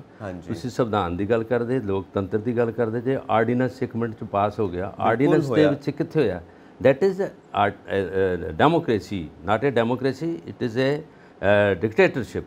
ਹੁਣ ਹੋ ਗਿਆ ਸਾਰਾ ਕੁਝ। ਹੁਣ ਦਿੱਲੀ ਤੋਂ ਉਹਨਾਂ ਦਾ ਰਾਜ ਹੋ ਗਿਆ। ਦਿੱਲੀ ਦੇ ਤਖਤ ਤੇ ਜਿਹੜਾ ਬੈਠ ਗਿਆ ਉਹਨੇ ਸਾਰਾ ਕੁਝ ਕਰਨਾ, ਜਿਹਦੇ ਹੱਥ 'ਚ ਪਾਵਰ ਹੈਗੀ ਆ। ਕੋਈ ਵੀ ਬੰਦਾ ਇਹ ਨਹੀਂ ਕਹਿ ਸਕਦਾ ਕਿ ਕਾਂਗਰਸ ਨੇ ਜਿੱਤਣਾ ਜਾਂ ਬੀਜੇਪੀ ਨੇ ਜਿੱਤਣਾ, ਪਰ ਪਾਵਰ ਉਹਨਾਂ ਦੇ ਹੱਥ ਵਿੱਚ ਹੈਗਾ। ਇਟ ਮੇ ਬੀ ਹੈਪਨਡ, ਹੋ ਵੀ ਸਕਦਾ। ਕਿਹਨੇ ਅੱਗੇ ਕਿਹਾ ਸੀਗਾ, ਕਿਦੋਂ ਜਿਹੜਾ ਐਗਜ਼ੈਕਟ ਆਇਆ ਸੀ ਕਿ ਮੋਦੀ ਦੁਬਾਰਾ ਆ ਜਾਊਗਾ? ਮੋਦੀ ਅੱਗੇ ਤਾਂ 2 ਵਾਰੀ ਆ ਗਿਆ ਨਾ, ਹੁਣ ਤੀਜੀ ਵਾਰੀ ਦੀ ਅਸੀਂ ਕਿਆਸ ਰਾਈ ਤਾਂ ਨਹੀਂ ਕਰਦੇ। ਇਸ ਵੇਲੇ ਕਾਂਗਰਸ ਦਾ ਇਸ ਵੇਲੇ ਜਿਹੜਾ ਹੱਥ ਅੱਗੇ ਵੱਧ ਗਿਆ, ਜ਼ੋਰ ਆ ਗਿਆ। ਭਾਰਤ ਜੋੜੋ ਯਾਤਰਾ ਵੀ ਹੋ ਗਈ ਆ, ਭਾਰਤ ਜੋੜੋ ਯਾਤਰਾ ਵੀ ਹੋ ਗਈ ਆ। ਪਰ ਇਹ ਕੋਈ ਵੀ ਇਸ ਵੇਲੇ ਪੰਡਤ ਸਾਇੰਸਦਾਨ ਨਹੀਂ ਕਹਿ ਸਕਦਾ ਕੀ ਕਰ ਸਕਦੇ। ਬਿਲਕੁਲ ਇਸ ਵੇਲੇ ਇਹ ਕਰ ਵੀ ਸਕਦੇ, ਨਹੀਂ ਵੀ ਕਰ ਸਕਦੇ, ਪਰ ਇਸ ਤਰੀਕੇ ਨਾਲ ਅਸੀਂ ਇਹ ਨਹੀਂ ਕਹਿ ਸਕਦੇ ਕਿ ਨਹੀਂ ਬਣੇਗਾ। ਇਹ 'ਚ ਕੋਈ ਪਤਾ ਨਹੀਂ ਹੈਗਾ ਕਿਹੜਾ ਕੀ ਕਰ ਸਕਦਾ। ਬਾਕੀ ਰਹੀ ਲੋਕ ਰਾਏ, ਲੋਕ ਰਾਏ ਪੱਕਾ ਨਹੀਂ ਹੈ, ਲੋਕ ਰਾਏ ਤੇ ਕਹਿ ਸਕਦੇ। ਬਿਲਕੁਲ ਵਿਅਕਤੀਗਤ ਤੌਰ ਤੇ ਅਸੀਂ ਇਹ ਨਹੀਂ ਕਹਿ ਸਕਦੇ ਕਿ ਨਹੀਂ ਸਕਦੇ। ਉਹੀ ਮੈਂ ਕਹਿ ਰਿਹਾ ਕਿ ਇਹ ਲੋਕਾਂ ਦੀ ਰਾਏ ਕੀ ਬਣਦੀ ਹੈ 2024 ਦੇ ਵਿੱਚ। ਮਈ ਤੱਕ ਆਪੇ ਖੁੱਲ ਜਾਣਾ, 8-10 ਮਹੀਨੇ ਪਏ ਨੇ। ਮਈ ਦੇ ਵਿੱਚ ਬਿੱਲੀ ਜਿਹੜੀ ਆ ਉਹ ਆਪਣੇ ਉਹਦੇ ਵਿੱਚੋਂ ਬਾਹਰ ਆ ਜਾਣੀ ਆ, ਪਟਾਰੀ ਚੋਂ ਬਾਹਰ ਆ ਜਾਣਾ ਬਿੱਲੀ ਨੇ। ਬਿਲਕੁਲ। ਔਰ ਦੂਜੀ ਗੱਲ ਇਹ ਹੈ ਕਿ ਜੇ ਇਹ ਰਿਪੀਟ ਨਹੀਂ ਹੁੰਦੇ, ਮੋਦੀ ਸਾਹਿਬ ਔਰ ਬੀਜੇਪੀ ਰਿਪੀਟ ਨਹੀਂ ਹੁੰਦੇ, ਤਾਂ ਹੋ ਸਕਦਾ ਜਿਹੜਾ ਦਿੱਲੀ ਦਾ ਆਰਡੀਨੈਂਸ ਹੈ ਅਗਲੀ ਆਉਣ ਵਾਲੀ ਜਿਹੜੀ ਨਵੀਂ ਸਰਕਾਰ ਹੋ ਸਕਦਾ ਉਹਨੂੰ ਕੈਂਸਲ ਕਰੇ। ਉਹ ਤਾਂ ਕਰੋਗੀ। ਬਟ ਇਹ ਹੈ ਕਿ ਇਸ ਵਕਤ ਜੋ ਬਿਲਕੁਲ ਜਿਹਨੂੰ ਆਪਾਂ ਕਹਿੰਦੇ ਆ ਨਾ ਕਿ ਹਨੇਰਾ ਹੈ, ਅੱਗੇ ਕੁਝ ਨਹੀਂ ਪਤਾ ਲੱਗ ਰਿਹਾ। ਸੋ ਉਸ ਦੇ ਵਿੱਚ ਆਪਾਂ ਇਹ ਗੱਲ ਕਰਾਂਗੇ ਕਿ ਉਧਰ ਰਾਹੁਲ ਗਾਂਧੀ ਵੀ ਜ਼ੋਰ ਫੜਦੇ ਪਏ ਨੇ ਆਪਣੇ ਇੰਡੀਆ ਫਰੰਟ ਦੇ ਵਿੱਚ, ਇੱਧਰ ਬੀਜੇਪੀ ਵੀ ਆਪਣੀ ਕੋਸ਼ਿਸ਼ ਕਰਦੀ ਪਈ ਹੈ ਐਨਡੀਏ ਫਰੰਟ ਦੇ ਵਿੱਚ। ਸੋ ਆਪਾਂ ਅੱਗੇ ਤੁਰੀਏ ਤਾਂ ਇਹਦੇ ਵਿੱਚ ਮਨੀਪੁਰ ਦਾ ਜਿਹੜਾ ਮੁੱਦਾ ਹੈ ਉਹ ਖਾਸ ਤੌਰ ਤੇ ਭਖਿਆ ਹੋਇਆ ਹੈ ਤੇ ਮਨੀਪੁਰ ਦੇ ਲੋਕਾਂ ਨਾਲ ਪੂਰਾ ਦੇਸ਼ ਖੜਾ ਹੈ, ਮੋਦੀ ਸਾਹਿਬ ਨੇ ਕਿਹਾ, ਤੇ ਸੂਬਾ ਸਰਕਾਰ ਸ਼ਾਂਤੀ ਬਹਾਲੀ ਲਈ ਰਲ ਕੇ ਕੰਮ ਕਰ ਰਹੀ ਹੈ। ਇਹ ਹੁਣ ਉਹਨਾਂ ਨੇ ਇੱਕ ਸਟੇਟਮੈਂਟ ਜਾਰੀ ਕੀਤੀ ਹੈ। ਮੋਦੀ ਸਾਹਿਬ ਪਹਿਲਾਂ ਤਾਂ 90 ਮਿੰਟ ਬੋਲੇ ਆ, ਕੋਈ ਮਨੀਪੁਰ ਦਾ ਜ਼ਿਕਰ ਨਹੀਂ ਆਇਆ, ਜਿਹਦੇ 'ਚ ਜਿੰਨੀ ਵੀ ਓਪੋਜੀਸ਼ਨ ਉੱਥੇ ਬੈਠੀ ਸੀ, ਕਾਂਗਰਸ ਆ ਉਹਦੇ 'ਚ ਬਾਕੀ ਜੋ ਓਪੋਜੀਸ਼ਨ ਦੇ ਲੀਡਰ ਬੈਠੇ ਸੀ, ਉਹਨਾਂ ਨੇ ਰੌਲਾ ਪਾਇਆ ਔਰ ਉਹਨਾਂ ਨੂੰ ਜਿਹੜੇ ਸਪੀਕਰ ਸਾਹਿਬ ਨੇ ਉਹਨਾਂ ਨੂੰ ਜ਼ਬਰ ਜ਼ੋਰ ਨਾਲ ਉਹਨਾਂ ਨੂੰ ਰੋਕਣਾ ਪਿਆ। ਉਹ ਵਾਕਆਊਟ ਵੀ ਹੋ ਗਏ ਔਰ ਜਿਹਦੇ ਵਿੱਚ ਇਹਨਾਂ ਨੇ ਬਾਅਦ 'ਚ ਮੋਦੀ ਸਾਹਿਬ ਨੇ ਕਿਹਾ ਕਿ ਪੂਰਾ ਦੇਸ਼ ਇਸ ਵੇਲੇ ਮਨੀਪੁਰ ਦੇ ਲੋਕਾਂ ਨਾਲ ਖੜਾ ਹੈ, ਜਿੱਥੇ ਵੀ ਹਿੰਸਾ ਜ਼ਿਆਦਾ ਹੋ ਰਹੀ ਹੈ ਉੱਥੇ ਅਸੀਂ ਉਹਨਾਂ ਨਾਲ ਰਲਾਂਗੇ, ਮਿਲਾਂਗੇ ਔਰ ਉਹਨਾਂ ਨੂੰ ਬਚਾਵਾਂਗੇ ਉਸ ਤਸ਼ੱਦਦ ਤੋਂ। ਔਰ ਇਹਨਾਂ ਨੇ ਕਿਹਾ, ਪਰ ਬਹੁਤ ਦੇਰ ਬਾਅਦ ਇਹਨਾਂ ਨੇ ਚੁੱਪ ਤੋੜੀ ਹੈ। ਇਸ ਚੁੱਪ ਤੋਂ ਜਿਹੜੀ ਬਾਕੀ ਕਾਂਗਰਸ ਸੀਗੀ ਤੇ ਆਪੋਜੀਸ਼ਨ ਸੀ, ਬੜੀ ਦੇਰ ਤੋਂ ਆਪਣੇ ਇਸ ਮਨਸ਼ੇ ਨੂੰ, ਇਸ ਮਨਸੂਬੇ ਨੂੰ ਲੈ ਕੇ ਇਹਦੇ ਵਿੱਚ ਡਿਸਕਸ ਹੁੰਦਾ ਸੀਗਾ ਪਾਰਲੀਮੈਂਟ ਦੇ ਸਮਾਗਮ 'ਚ, ਪਰ ਬਹੁਤ ਦੇਰ ਬਾਅਦ ਇਹਨਾਂ ਨੇ ਚੁੱਪ ਤੋੜੀ ਹੈ। ਪਹਿਲਾਂ ਅਮਿਤ ਸ਼ਾਹ ਤਾਂ ਬੋਲਦੇ ਰਹੇ, ਅਮਿਤ ਸ਼ਾਹ ਉੱਥੇ ਵੀ ਹੋਏ ਆ ਕਿਉਂਕਿ ਗ੍ਰਹਿ ਮੰਤਰੀ ਨੇ, ਪਰ ਇਹਨਾਂ ਨੇ ਨਹੀਂ ਉਹਦਾ ਕੋਈ ਜ਼ਿਕਰ ਕੀਤਾ। ਔਰ ਦੂਜੀ ਗੱਲ ਹੈ, ਰਾਸ਼ਟਰਪਤੀ ਜਿਹੜੇ ਮੁਰਮੂ ਜੀ ਨੇ ਉਹਨਾਂ ਨੇ ਅਜੇ ਤੱਕ ਕੋਈ ਗੱਲ ਨਹੀਂ ਕੀਤੀ, ਕੋਈ ਸੰਦੇਸ਼ ਨਹੀਂ, ਕੋਈ ਪੈਗਾਮ ਨਹੀਂ, ਕੁਝ ਨਹੀਂ ਹੋਇਆ। ਔਰ ਉਸ ਤੋਂ ਬਾਅਦ ਅਜੇ ਹੁਣ ਫਿਰ ਇੱਕ ਰੇਪ ਕੇਸ ਹੋਇਆ ਉੱਥੇ, ਇੱਕ 37 ਸਾਲ ਦੀ ਕੁੜੀ ਹੈ ਜਿਹਦੇ ਨਾਲ ਰੇਪ ਕੀਤਾ, ਉਹਦੇ ਘਰ ਦੇ ਫਿਰ ਉਹਨਾਂ ਨੇ ਘਰ ਤੋੜਿਆ, ਉਹਦਾ ਘਰ ਨੂੰ ਅੱਗ ਲਾਈ, ਉਹਦੇ ਵਿੱਚ ਉਹਨੇ FIR ਲੌਜ ਕਰਾਈ ਆ ਔਰ ਦੇਖੋ ਰੇਪ ਹੋਇਆ ਉਹਦੇ ਵਿੱਚ। ਔਰ ਉਹਦੇ ਵਿੱਚ ਦੁਬਾਰਾ ਜਿਹੜੀਆਂ ਪਲਟਨਾਂ ਨੇ, ਜਿਹੜੀਆਂ ਆਰਮੀ ਹੈਗੀ ਆ ਅਸਾਮ ਰਾਈਫਲ ਦੀ, ਉਹਨੂੰ ਰੋਕਣ ਲਈ ਜਿਹੜੀਆਂ ਉੱਥੋਂ ਦੇ ਵਿਧਾਇਕਾਂ ਉਹਨਾਂ ਨੇ ਕਹਿਤਾ ਵੀ ਇਹ ਨਹੀਂ ਚਾਹੀਦੀ, ਪਰ ਜਿਹੜੇ ਮਤਈ ਜਿਹੜੇ ਕੁਕੀ ਨੇ ਉਹਨਾਂ ਨੇ ਕਿਹਾ ਇਹ ਚਾਹੀਦੀ ਹੈ। ਆਪਸੀ ਇਹਨਾਂ ਦਾ ਵੀ ਟਕਰਾਅ ਹੋ ਗਿਆ। ਵਿਧਾਇਕ ਕਹਿੰਦੇ ਇਹ ਨਹੀਂ ਫੋਰਸ ਚਾਹੀਦੀ ਹੈ ਕਿਉਂਕਿ ਉਹ ਲੋਕਾਂ ਨੂੰ ਉਹਨਾਂ ਨੂੰ ਇਹ ਨਹੀਂ ਚਾਹੀਦਾ, ਕੇਂਦਰ ਫੋਰਸ ਨੂੰ ਭੇਜਦਾ ਹੈਗਾ। ਉੱਥੋਂ ਦੀ ਜਿਹੜੀ ਰਹਿ ਰਹੇ ਵਿਧਾਇਕ ਉਹਨਾਂ ਦਾ ਕੋਈ ਮਤਲਬ ਨਹੀਂ, ਇਹ ਕੇਂਦਰੀ ਫੌਜਾਂ ਨੇ, ਕੇਂਦਰੀ ਜਿਹੜੀ ਸੈਂਟਰਲ ਆਰਮੀ ਹੈਗੀ, ਬਲ ਹੈਗੇ, ਉਹਨਾਂ ਨੂੰ ਭੇਜਦੇ ਆ। ਇਹਦੇ ਤੇ ਵੀ ਕਿੰਤੂ ਪਰੰਤੂ ਹੈ ਕੇਂਦਰ ਦਾ। ਇਸ ਕਰਕੇ ਮਨੀਪੁਰ ਦੇ ਵਿੱਚ ਜਿਹੜਾ ਰੌਲਾ ਜਾਂ ਜੋ ਤਸ਼ੱਦਦ ਆ, ਜੋ ਹਿੰਸਾ, ਅਜੇ ਤੱਕ ਕੋਈ ਰੁਕਿਆ ਨਹੀਂ ਹੈਗਾ, ਉਸੇ ਤਰ੍ਹਾਂ ਚੱਲ ਰਿਹਾ। ਔਰ ਉਹਦੇ ਵਿੱਚ ਕੇਂਦਰ ਦੇ ਵਿੱਚ ਸਿਰਫ ਐਲਾਨਨਾਮੇ ਹੁੰਦੇ ਆ, ਸਾਰਾ ਕੁਝ ਹੁੰਦਾ। ਔਰ ਜੇ ਹੁੰਦਾ ਤਾਂ ਪ੍ਰਧਾਨ ਮੰਤਰੀ ਖੁਦ ਆਪ ਹਵਾਈ ਜਹਾਜ਼ ਲੈ ਕੇ ਉੱਥੇ ਪਹੁੰਚਦੇ ਔਰ ਲੋਕਾਂ ਨੂੰ ਸਮਝਾਉਂਦੇ। ਪਾਰਲੀਮੈਂਟ ਦਾ ਕਿਹਾ ਜਿਹੜਾ ਹੈਗਾ, ਪਾਰਲੀਮੈਂਟ ਦਾ ਜਿਹੜਾ ਸੈਸ਼ਨ ਚੱਲਦਾ ਹੈਗਾ, ਜਿਹਦੇ ਵਿੱਚ ਚਲਾਉਂਦੇ ਆ, ਇਹਦੇ ਵਿੱਚ ਲੋਕ ਸਭਾ ਜਿਹੜਾ ਹੈਗਾ ਚੈਨਲ, ਉਹਦੇ 'ਤੇ ਚੱਲਦਾ ਪ੍ਰੋਗਰਾਮ, ਉਹ ਲੋਕ ਵੇਖਦੇ ਨਹੀਂ ਹੈਗੇ। ਉਹਨੂੰ ਕਿਹਨੇ ਵੇਖਿਆ ਹੋਣਗਾ? ਮਨੀਪੁਰ ਇੱਕ ਬੜਾ ਜਿਹੜਾ ਹੈਗਾ ਬੈਕਵਰਡ ਏਰੀਆ ਹੈਗਾ ਔਰ ਪਹਾੜੀ ਏਰੀਆ, ਉੱਥੇ ਦੇ ਇਹਦੀ ਜਿਹੜਾ ਸਿਗਨਲ ਜਾਂਦਾ ਹੀ ਨਹੀਂ ਹੈਗਾ। ਬਾਕੀ ਉਹ ਨਾ ਇਹਦੇ 'ਤੇ ਮੋਬਾਈਲ ਰਾਹੀਂ ਵੇਖਦੇ ਆ। ਇਸ ਵੇਲੇ ਜਿਹੜਾ ਪੈਗਾਮ ਜਾਂ ਸੰਦੇਸ਼ ਹੈਗਾ ਉਹਨਾਂ ਲੋਕਾਂ ਨੂੰ ਸੁਣਨਾ ਚਾਹੀਦਾ, ਨਾ ਕਿ ਪੰਜਾਬ ਦੇ ਲੋਕਾਂ ਨੂੰ। ਪੰਜਾਬ ਬੰਦ ਰਿਹਾ, ਪੰਜਾਬ ਬੰਦ ਦੇ ਵਿੱਚ ਵੀ ਬੜੇ ਲੋਕਾਂ ਨੇ ਰੌਲਾ ਪਾਇਆ, ਲੜਾਈਆਂ ਕੀਤੀਆਂ। ਇੱਕ ਪ੍ਰਿੰਸੀਪਲ ਸੀਗਾ, ਉਹਨੂੰ ਜਾ ਕੇ ਮੁੰਡਿਆਂ ਦੋ ਨੇ ਮਾਰਿਆ ਔਰ ਉਹਦੇ ਕੋਲ ਪੈਸਾ ਖੋਹ ਕੇ ਲੈ ਗਿਆ। ਨਸ਼ੇੜੀ ਮੁੰਡੇ ਸੀਗੇ ਔਰ ਉਹਦੇ ਚਾਕੂ ਮਾਰੇ ਢਿੱਡ 'ਚ ਵੀ ਬਹੁਤ। ਇਹਦੇ ਵਿੱਚ ਵੀ ਦੇਖੋ ਕੀ ਹੁੰਦਾ। ਅਸੀਂ ਮਨੀਪੁਰ ਦੀ ਗੱਲਾਂ ਤਾਂ ਕਰਦੇ ਹੈਗੇ, ਪੰਜਾਬ ਬੰਦ ਦੀ ਗੱਲ ਹੈਗੀ ਆ, ਤੇ ਦੂਜੇ ਪਾਸੇ ਪ੍ਰਿੰਸੀਪਲ ਨੂੰ ਮਾਰਿਆ। ਨਕੋਦਰ ਰੋਡ ਤੇ ਪ੍ਰਿੰਸੀਪਲ ਆ, ਉਹ ਵਿਚਾਰਾ ਇਕੱਲਾ ਬੈਠਾ ਸੀ, ਸਕੂਲ ਬੰਦ ਸੀਗਾ, ਉਹਨੂੰ ਮਾਰਨ ਲਈ ਆ ਗਏ। ਇਹ ਹੈਗਾ ਤਸ਼ੱਦਦ, ਇਹ ਹੈਗੀ ਤਰਾਸਦੀ, ਇਹ ਟ੍ਰੈਜਡੀ ਆ ਹਰ ਸੂਬੇ ਦੇ ਵਿੱਚ। ਬਿਲਕੁਲ ਹੈ। ਔਰ ਹੁਣ ਦੇਖੋ ਜੀ ਕਿ ਮਨੀਪੁਰ ਦੇ ਲੋਕਾਂ ਨੂੰ ਕਿਵੇਂ ਸ਼ਾਂਤ ਕਰਨਾ, ਕਿਉਂਕਿ ਉੱਥੇ ਪਾੜਾ ਤਾਂ ਪੈ ਗਿਆ, ਬਿਲਕੁਲ ਪੈ ਗਿਆ। ਔਰ ਉਹ ਕਹਿੰਦੇ ਨੇ ਦੋ ਟਕਰਾਅ ਹੋ ਗਏ ਨਾ, ਦੋ ਵੱਖਰੀ ਸਟੇਟ ਚਾਹੀਦੀ ਹੈ। ਇਹ ਸਭ ਹਾਲਾਤ ਉੱਥੇ ਪੈਦਾ ਹੋਏ। ਬਿਲਕੁਲ। ਔਰ ਹਾਲਾਂਕਿ ਅਰੁਣਾਚਲ ਪ੍ਰਦੇਸ਼ ਕੋਲ ਹੈ, ਉੱਥੇ ਆਰਮੀ ਡਿਪਲੋਇਡ ਆ। ਪਹਿਲਾਂ ਕਿਉਂ ਨਹੀਂ ਆਰਮੀ ਦੇ ਹੱਥ 'ਚ ਤੁਸੀਂ ਤਾਕਤ ਦਿੱਤੀ? ਜੇ ਉਹ ਆਰਮੀ ਨੂੰ ਪਹਿਲਾਂ ਹੀ ਤਾਕਤ ਦੇ ਦਿੱਤੀ ਜਾਂਦੀ ਤਾਂ ਇਹ ਹਾਲਾਤ ਬਣਨੇ ਹੀ ਨਹੀਂ ਸੀਗੇ। ਔਰ ਇੱਧਰ ਹਰਿਆਣਾ ਦੇ ਵਿੱਚ ਵੀ ਔਰ ਪੂਰੇ ਦੇਸ਼ ਵਿੱਚ ਵੀ ਇਦਾਂ ਦਾ ਮਾਹੌਲ ਬਣਦਾ ਜਾ ਰਿਹਾ। ਉਹੀ ਧਰਮ ਦੇ ਨਾਂ ਦੇ ਉੱਤੇ, ਜਾਤ ਪਾਤ ਦੇ ਨਾਂ ਦੇ ਉੱਤੇ। ਇਹ ਪਤਾ ਨਹੀਂ ਇਹ ਦੇਸ਼ ਕਿੱਧਰ ਜਾਏਗਾ ਜੇ ਇਹ ਹਾਲਾਤ ਇਦਾਂ ਹੀ ਚੱਲਦੇ ਰਹੇ, ਕਿਉਂਕਿ ਪੋਲੀਟੀਕਲ ਸਟੇਟਮੈਂਟਸ ਆਪਣੀ ਜਗ੍ਹਾ, ਠੀਕ ਹੈ, ਇਹ ਗੱਲਬਾਤਾਂ ਆਪਣੀ ਜਗ੍ਹਾ, ਪਰ ਜਿਹੜੀ ਇਹ ਨਫ਼ਰਤ ਲੋਕਾਂ ਦੇ ਦਿਲ ਦੇ ਵਿੱਚ ਪੈਦਾ ਹੁੰਦੀ ਜਾ ਰਹੀ ਹੈ ਇੱਕ ਦੂਜੇ ਦੇ ਪ੍ਰਤੀ, ਇੱਕ ਦੂਜੇ ਨੂੰ ਬਰਦਾਸ਼ਤ ਨਹੀਂ ਕਰਦੇ ਪਏ, ਤਾਂ ਫਿਰ ਇਹ ਕਿੱਦਾਂ ਚੱਲੂਗਾ? ਇਹ ਸਮਾਜ ਕਿੱਦਾਂ ਚੱਲੂਗਾ? ਕਿਉਂਕਿ ਸਮਾਜ ਦਾ ਨਾਂ ਹੈ ਕਿ ਇੱਕ ਦੂਜੇ ਨੂੰ ਬਰਦਾਸ਼ਤ ਕਰਨਾ, ਇੱਕ ਦੂਜੇ ਨਾਲ ਐਡਜਸਟ ਕਰਨਾ, ਟੋਲਰੈਂਟ ਬਣਨਾ, ਇੱਕ ਦੂਜੇ ਦੀ ਹੋਂਦ ਨੂੰ ਸਵੀਕਾਰ ਕਰਨਾ। ਪਰ ਜੇ ਇੱਥੇ ਇੱਕ ਦੂਜੇ ਦੀ ਹੋਂਦ ਨੂੰ ਹੀ ਨਹੀਂ ਸਵੀਕਾਰ ਕਰਦੇ ਪਏ ਕਿ ਤੂੰ ਹੈਗਾ ਤਾਂ ਤੂੰ ਕਿਉਂ ਹੈਗਾ, ਤੂੰ ਇੱਥੋਂ ਚਲਾ ਜਾ, ਇਹ ਕੀ ਸਾਈਕੋਲੋਜੀ ਆ? ਇਹ ਕੀ ਸੋਚ ਦਿੱਤੀ ਜਾ ਰਹੀ ਹੈ? ਇਹ ਕਿੱਦਾਂ ਭਾਰਤ ਨੂੰ ਜੋੜ ਕੇ ਰੱਖ ਸਕਦੇ ਹਾਂ? ਇੱਕ ਨਾਗਰਿਕ ਦੂਜੇ ਨਾਗਰਿਕ ਦੇ ਨਾਲ ਕਿੱਦਾਂ ਜੁੜ ਕੇ ਰਹਿ ਸਕਦਾ ਜੇ ਅਸੀਂ ਧਰਮ ਦੇ ਨਾਂ 'ਤੇ ਔਰ ਜ਼ਾਤ ਪਾਤ ਦੇ ਨਾਂ ਦੇ ਉੱਤੇ ਇੱਦਾਂ ਨਫ਼ਰਤ ਲੋਕਾਂ ਦੇ ਦਿਲ 'ਚ ਭਰਾਂਗੇ? ਵੈਸੇ ਜੇ ਸਰਕਾਰਾਂ ਬਣਦੀਆਂ ਕਾਹਦੇ ਲਈ ਹੈਗੀਆਂ? ਫੋਰਸਾਂ ਕਾਹਦੇ ਲਈ ਰੱਖੀਆਂ? ਕਾਹਦੇ ਲਈ ਤਨਖਾਹ ਦੇ ਰਹੇ ਉਹਨਾਂ ਨੂੰ? ਇਹੋ ਹੀ ਆ, ਜਦੋਂ ਕਿਤੇ ਰੌਲਾ ਪੈ ਰਿਹਾ, ਲੜਾਈ ਹੋ ਰਹੀ ਆ, ਉਹਨਾਂ ਨੂੰ ਸਮੇਟਣਾ, ਉਹਨਾਂ ਨੂੰ ਰੋਕਣਾ। ਜਿਸ ਤਰ੍ਹਾਂ ਤੁਸੀਂ ਗੱਲ ਕੀਤੀ ਆਰਮੀ ਦੀ, ਜੇ ਇਹਨਾਂ ਦੇ ਕੋਲੋਂ ਨਹੀਂ ਰੁਕਦਾ, ਨਹੀਂ ਇਹਨਾਂ ਦੇ ਪੱਲੇ ਕੁਝ ਪੈਂਦਾ, ਫਿਰ ਆਰਮੀ ਆਉਂਦੀ ਹੈ। ਮਿਲਟਰੀ ਕਾਹਦੇ ਲਈ ਰੱਖੀ ਹੈ? ਕਦੇ 71 ਤੋਂ ਬਾਅਦ ਲੜਾਈ ਵੇਖੀ ਹੈ? ਕਾਰਗਿਲ ਤੋਂ ਯੁੱਧ ਤੋਂ ਬਾਅਦ ਲੜਾਈ ਵੇਖੀ ਹੈ? ਉਹ ਚੁੱਪ ਬੈਠੇ ਨੇ, ਉਹ ਵਿਹਲੇ ਬੈਠੇ ਆ, ਤਨਖਾਹਾਂ ਲੈ ਰਹੇ ਆ, ਵੈਪਨ ਉਹਨਾਂ ਦੇ ਕੋਲ ਆ, ਸਾਰਾ ਕੁਝ ਹੈਗਾ। ਅੰਦਰੂਨੀ ਲੜਾਈ ਨੂੰ ਜੇ ਨਹੀਂ ਇਹ ਰੋਕ ਸਕਦੇ ਤੇ ਫਿਰ ਕਾਹਦੀ ਇਹਨਾਂ ਦੀ ਨੌਕਰੀ ਹੈ ਤੇ ਕਾਹਦਾ ਇਹਨਾਂ ਦਾ ਅਧਿਕਾਰੀ ਬਣਨਾ ਹੈਗਾ? ਜਨਰਲ, ਕਰਨਲ, ਬ੍ਰਿਗੇਡੀਅਰ ਬੈਠੇ ਆ, ਸਾਰਾ ਕੁਝ ਹੈਗਾ। ਆਰਮੀ ਕਿਉਂ ਲੋਕੇ ਬੈਠੀ ਆ? ਜਾਂ ਉਹਨਾਂ ਨੂੰ ਹੁਕਮ ਨਹੀਂ ਹੁੰਦਾ? ਹੋਮ ਮਿਨਿਸਟਰ ਤੇ ਡਿਫੈਂਸ ਮਿਨਿਸਟਰ ਕੀ ਕਰਦੇ ਆ? ਉਹ ਹੁਕਮ ਨਹੀਂ ਕਰ ਸਕਦੇ? Chief of the army staff ਕੀ ਕਰ ਰਿਹਾ? ਉਹਨਾਂ ਨੂੰ ਪਤਾ ਕੀ ਹੋ ਰਿਹਾ ਸਾਰੀ ਦੁਨੀਆ ਦੇ ਵਿੱਚ, ਸਾਡੇ ਹਿੰਦੁਸਤਾਨ 'ਚ। ਆਰਮੀ ਕਾਹਦੇ ਲਈ ਬੈਠੀ ਹੈ? ਆਰਮੀ ਉਦੋਂ ਜਾਂਦੀ ਹੈ ਜਦੋਂ ਇਹਨਾਂ ਦੇ ਕੋਲੋਂ ਕੰਟਰੋਲ ਨਹੀਂ ਹੁੰਦਾ, ਜਦੋਂ ਇਹਨਾਂ ਦੇ ਸਿਰ ਤੋਂ ਪਾਣੀ ਲੰਘ ਜਾਂਦਾ। ਆਰਮੀ ਤੁਸੀਂ ਗੱਲ ਕੀਤੀ, ਮੈਂ ਤਦ ਗੱਲ ਕੀਤੀ ਹੈ ਕਿ ਫੌਜ ਬੈਠੀ ਆ ਬਾਹਰਲੀ ਸਰਹੱਦਾਂ 'ਤੇ, BSF ਬੈਠੀ ਆ ਬਾਹਰਲੀ ਸਰਹੱਦਾਂ 'ਤੇ, ਉਹਨਾਂ ਕੋਲ ਵੀ ਕੁਝ ਨਹੀਂ ਹੋ ਰਿਹਾ ਕਿਉਂਕਿ ਉਹਨਾਂ ਨੂੰ ਹੁਕਮ ਨਹੀਂ ਹੋਇਆ। ਜੇ ਮਾਰ ਧੜ ਕਰਨਗੇ, ਕੁੱਟਮਾਰ ਕਰਨਗੇ, ਆਪੇ ਚੁੱਪ ਹੋ ਜਾਣਗੇ। ਡੰਡੇ ਨਾਲ ਚੁੱਪ ਹੁੰਦਾ ਉਹ। ਇਸੇ ਕਰਕੇ ਗੱਲ ਹੋਈ ਹੈ, ਨਹੀਂ ਕਿਸੇ ਨੇ ਕਿਹਾ। ਇਸ ਗੱਲ ਕਰਕੇ ਇਹਦੇ ਪਿੱਛੇ ਸਿਆਸੀ ਸਾਜ਼ਿਸ਼, ਸਿਆਸੀ ਕਰਤੂਤ ਹੈ ਜਿਹੜੀ ਗੱਲਾਂ ਹੈਗੀਆਂ। ਐਕਸਪਰਟਸ ਇਹੀ ਮੰਨਦੇ ਨੇ। ਔਰ ਜਿਹੜੀਆਂ ਭਾਰਤ ਦੇ ਵਿੱਚ ਥਾਂ ਥਾਂ 'ਤੇ ਘਟਨਾਵਾਂ ਹੋ ਰਹੀਆਂ ਨੇ, ਉਹਨਾਂ ਦਾ ਆਪਸ ਲਿੰਕ ਵੀ ਕਹਿੰਦੇ ਨੇ, ਐਕਸਪਰਟਸ ਇਹ ਮੰਨਦੇ ਨੇ ਕਿ ਇਹ ਮਾਹੌਲ ਜੋ ਬਣ ਰਿਹਾ ਹੈ ਇਹਦੇ ਪਿੱਛੇ ਕੋਈ ਸੋਚੀ ਸਮਝੀ ਸਕ੍ਰਿਪਟ ਕੰਮ ਕਰਦੀ ਪਈ ਹੈ। ਇਹ ਮਾਹਿਰ ਮੰਨਦੇ ਨੇ। ਹੁਣ ਦੇਖੋ ਅੱਗੇ ਕੀ ਆਉਂਦਾ। ਆਪਾਂ ਹੁਣ ਅੱਗੇ ਵਧੀਏ ਜੀ। ਅਗਲੀ ਗੱਲ ਇਹ ਹੈ ਕਿ ਦਿੱਲੀ ਪੁਲਿਸ ਨੇ ਪਹਿਲਵਾਨਾਂ ਦੀ ਪ੍ਰੈਸ ਕਾਨਫਰੰਸ ਤੇ ਰੋਕ ਲਗਾ ਦਿੱਤੀ ਹੈ। ਜਿਹੜੀ ਉਹਨਾਂ ਨੇ ਪ੍ਰੈਸ ਕਾਨਫਰੰਸ ਕਰਨੀ ਸੀ, ਕਿਉਂਕਿ ਹਜੇ ਤੱਕ ਕੁੜੀਆਂ ਦਾ ਮਾਮਲਾ ਨਹੀਂ ਸੋਲਵ ਹੋਇਆ। ਜੋ ਕੁੜੀਆਂ ਪਹਿਲਵਾਨਾਂ ਨੇ ਆਪਣੀ ਗੱਲ ਕੀਤੀ ਕਿ ਸਾਡੀ ਇੱਜ਼ਤ, ਸਾਡੀ ਸੈਲਫ ਰਿਸਪੈਕਟ ਔਰ ਬ੍ਰਿਜ ਭੂਸ਼ਣ ਜੀ ਦੇ ਉੱਤੇ ਕੀ ਐਕਸ਼ਨ ਲੈ ਰਹੀ ਹੈ BJP ਦੀ ਪਾਰਟੀ, ਔਰ ਕੋਰਟਸ ਵਿੱਚ ਕੀ ਐਕਸ਼ਨ ਹੋ ਰਿਹਾ, ਉਹ ਵੀ ਸਟਿਲ ਕੋਈ ਮਾਮਲਾ ਕਲੀਅਰ ਨਹੀਂ ਹੋ ਪਾ ਰਿਹਾ ਕਿ ਹੋਣਾ ਕੀ ਹੈ ਤੇ ਹੋਣਾ ਕੀ ਨਹੀਂ ਹੋਣਾ, ਕਿਉਂਕਿ ਕੋਰਟ ਦੇ ਵਿੱਚ ਸਬੂਤ ਚਾਹੀਦੇ ਨੇ, ਗਵਾਹ ਚਾਹੀਦੇ ਨੇ। ਹੁਣ ਉਹ ਕਿੱਥੋਂ ਆਉਣ, ਉਹ ਵੀ ਮਸਲਾ ਬਣਿਆ ਹੋਇਆ ਹੈ ਜੋ ਤਹਿਕੀਕਾਤ ਟੀਮਸ ਦੀ ਗੱਲਬਾਤ ਸਾਹਮਣੇ ਆ ਰਹੀ ਹੈ। ਕਿਉਂਕਿ ਅਸੀਂ ਹਰ ਥਾਂ ਦੇ ਉੱਤੇ ਮਾਹਿਰਾਂ ਨਾਲ ਰਾਏ ਕਰਨ ਤੋਂ ਬਾਅਦ ਹੀ ਗੱਲ ਕਰਦੇ ਹਾਂ ਕਿ ਇਹ ਮਾਮਲਾ ਹਜੇ ਖਟਾਈ ਵਿੱਚ ਲੱਗਦਾ ਪਿਆ। ਹਾਂ, ਪਿਛਲੇ ਦਿਨਾਂ ਵਿੱਚ ਦਿੱਲੀ ਵਿੱਚ ਇਹਨਾਂ ਨੇ ਆਪਣੀ ਪ੍ਰੈਸ ਮੀਟਿੰਗ ਕਰਨੀ ਸੀ। ਉਹ ਮੀਟਿੰਗ ਨੂੰ ਜਦੋਂ ਪਤਾ ਲੱਗਾ ਪੁਲਿਸ ਨੂੰ, ਉੱਥੋਂ ਦੀ ਐਡਮਿਨਿਸਟ੍ਰੇਸ਼ਨ ਨੂੰ, ਉਹਨਾਂ ਨੇ ਇੱਕਦਮ ਉੱਤੇ ਰੋਕ ਲਾ ਦਿੱਤੀ ਔਰ ਵਿਨੇਸ਼ ਫੋਗਾਟ ਜਿਹੜੇ ਵਿਸ਼ਵ ਚੈਂਪੀਅਨ ਨੇ, ਉਹ ਉਹਨਾਂ ਦਾ ਤਕਰੀਰ ਸੀ, ਉਹਨਾਂ ਨੇ ਬੋਲਣਾ ਸੀਗਾ ਔਰ ਬਾਕੀ ਜਿਹੜੇ ਵੀ ਪਹਿਲਵਾਨ ਨੇ ਜਿਨ੍ਹਾਂ ਨੇ ਤਮਗੇ ਜੇਤੂ ਨੇ, ਜਿਨ੍ਹਾਂ ਦਾ ਨਾਮ ਪੂਰੇ ਹਿੰਦੁਸਤਾਨ 'ਚ ਆ, ਉਹਨਾਂ ਵੀ ਆਉਣਾ ਸੀਗਾ ਔਰ ਪ੍ਰੈਸ ਰਿਪੋਰਟ ਦੇਣੀ ਸੀ ਉਹਨਾਂ ਨੇ, ਪੱਤਰਕਾਰ ਆਉਣੇ ਸੀ, ਉਹਨਾਂ ਨੇ ਸਵਾਲ ਪੁੱਛਣੇ ਸੀ, ਅਖਬਾਰਾਂ 'ਚ ਛਪਣਾ ਸੀਗਾ, ਮੀਡੀਆ ਆਉਣਾ ਸੀਗਾ। ਇਹਨਾਂ ਨੇ ਬੰਦ ਕਰਤਾ ਕਿ ਇਹਨਾਂ ਦੀਆਂ ਜਿਹੜੀਆਂ ਗੱਲਾਂ ਨੇ ਜਾਂ ਜੋ ਉਹਨਾਂ ਨੇ ਜੋ ਕਰਤੂਤਾਂ ਕੀਤੀਆਂ ਉਹ ਮੀਡੀਆ 'ਚ ਨਾ ਆ ਜਾਣ ਔਰ ਬ੍ਰਿਜ ਭੂਸ਼ਣ ਜਿਹੜੇ ਹੈਗੇ ਨੇ ਉਹਨਾਂ ਦਾ ਜਿਹੜਾ ਜੋ ਕੁਝ ਕੀਤਾ ਗਿਆ ਸਾਰਾ ਕੁਝ ਹੈਗਾ ਉਹ ਲੋਕਾਂ ਦੇ ਅੱਗੇ ਨਾ ਆ ਜੇ। ਦੂਜੇ ਪਾਸੇ ਇਲੈਕਸ਼ਨ ਦੀ ਵੀ ਚੱਲ ਰਹੀ ਆ, ਇਲੈਕਸ਼ਨ ਜਿਹੜਾ ਉਹਨਾਂ ਨੂੰ ਹਟਾਤਾ, ਉਹਨਾਂ ਅਸਤੀਫਾ ਦੇ ਦਿੱਤਾ। ਸੰਜੇ ਕੁਮਾਰ ਜਿਹੜੇ ਉਹ ਆ ਰਹੇ ਆ, ਉਹਨੂੰ ਬਣਾਉਣ ਦੇ ਵਿੱਚ ਵੀ ਜਿਹੜੀ ਸਰਕਾਰੀ ਬੰਦੇ ਨੇ ਉਹ ਕਿਉਂਕਿ ਉਸੇ ਗਰੁੱਪ 'ਚੋਂ ਆ ਰਹੇ ਆ ਔਰ ਇਹ ਉਹਦਾ ਵਿਰੋਧ ਕਰ ਰਹੇ। ਜਿਹੜੇ ਪਹਿਲਵਾਨਾਂ ਦੀ ਐਸੋਸੀਏਸ਼ਨ ਹੈ ਇਹਨਾਂ ਨੇ ਵਿਰੋਧ ਕੀਤਾ ਕਿ ਆਉਣ ਵਾਲੇ ਜਿਹੜੇ ਫਿਰ ਚੇਅਰਮੈਨ ਨੇ ਉਹਨਾਂ ਨੂੰ ਅਸੀਂ ਨਹੀਂ ਐਕਸੈਪਟ ਕਰਾਂਗੇ, ਉਹ ਨਹੀਂ ਹੋਣਗੇ, ਅਸੀਂ ਸਾਡਾ ਪਹਿਲਵਾਨ ਹੋਊਗਾ ਕੋਈ ਜਿਹਦੇ ਵਿੱਚ ਅਸੀਂ ਉਹ ਬਣਾਵਾਂਗੇ।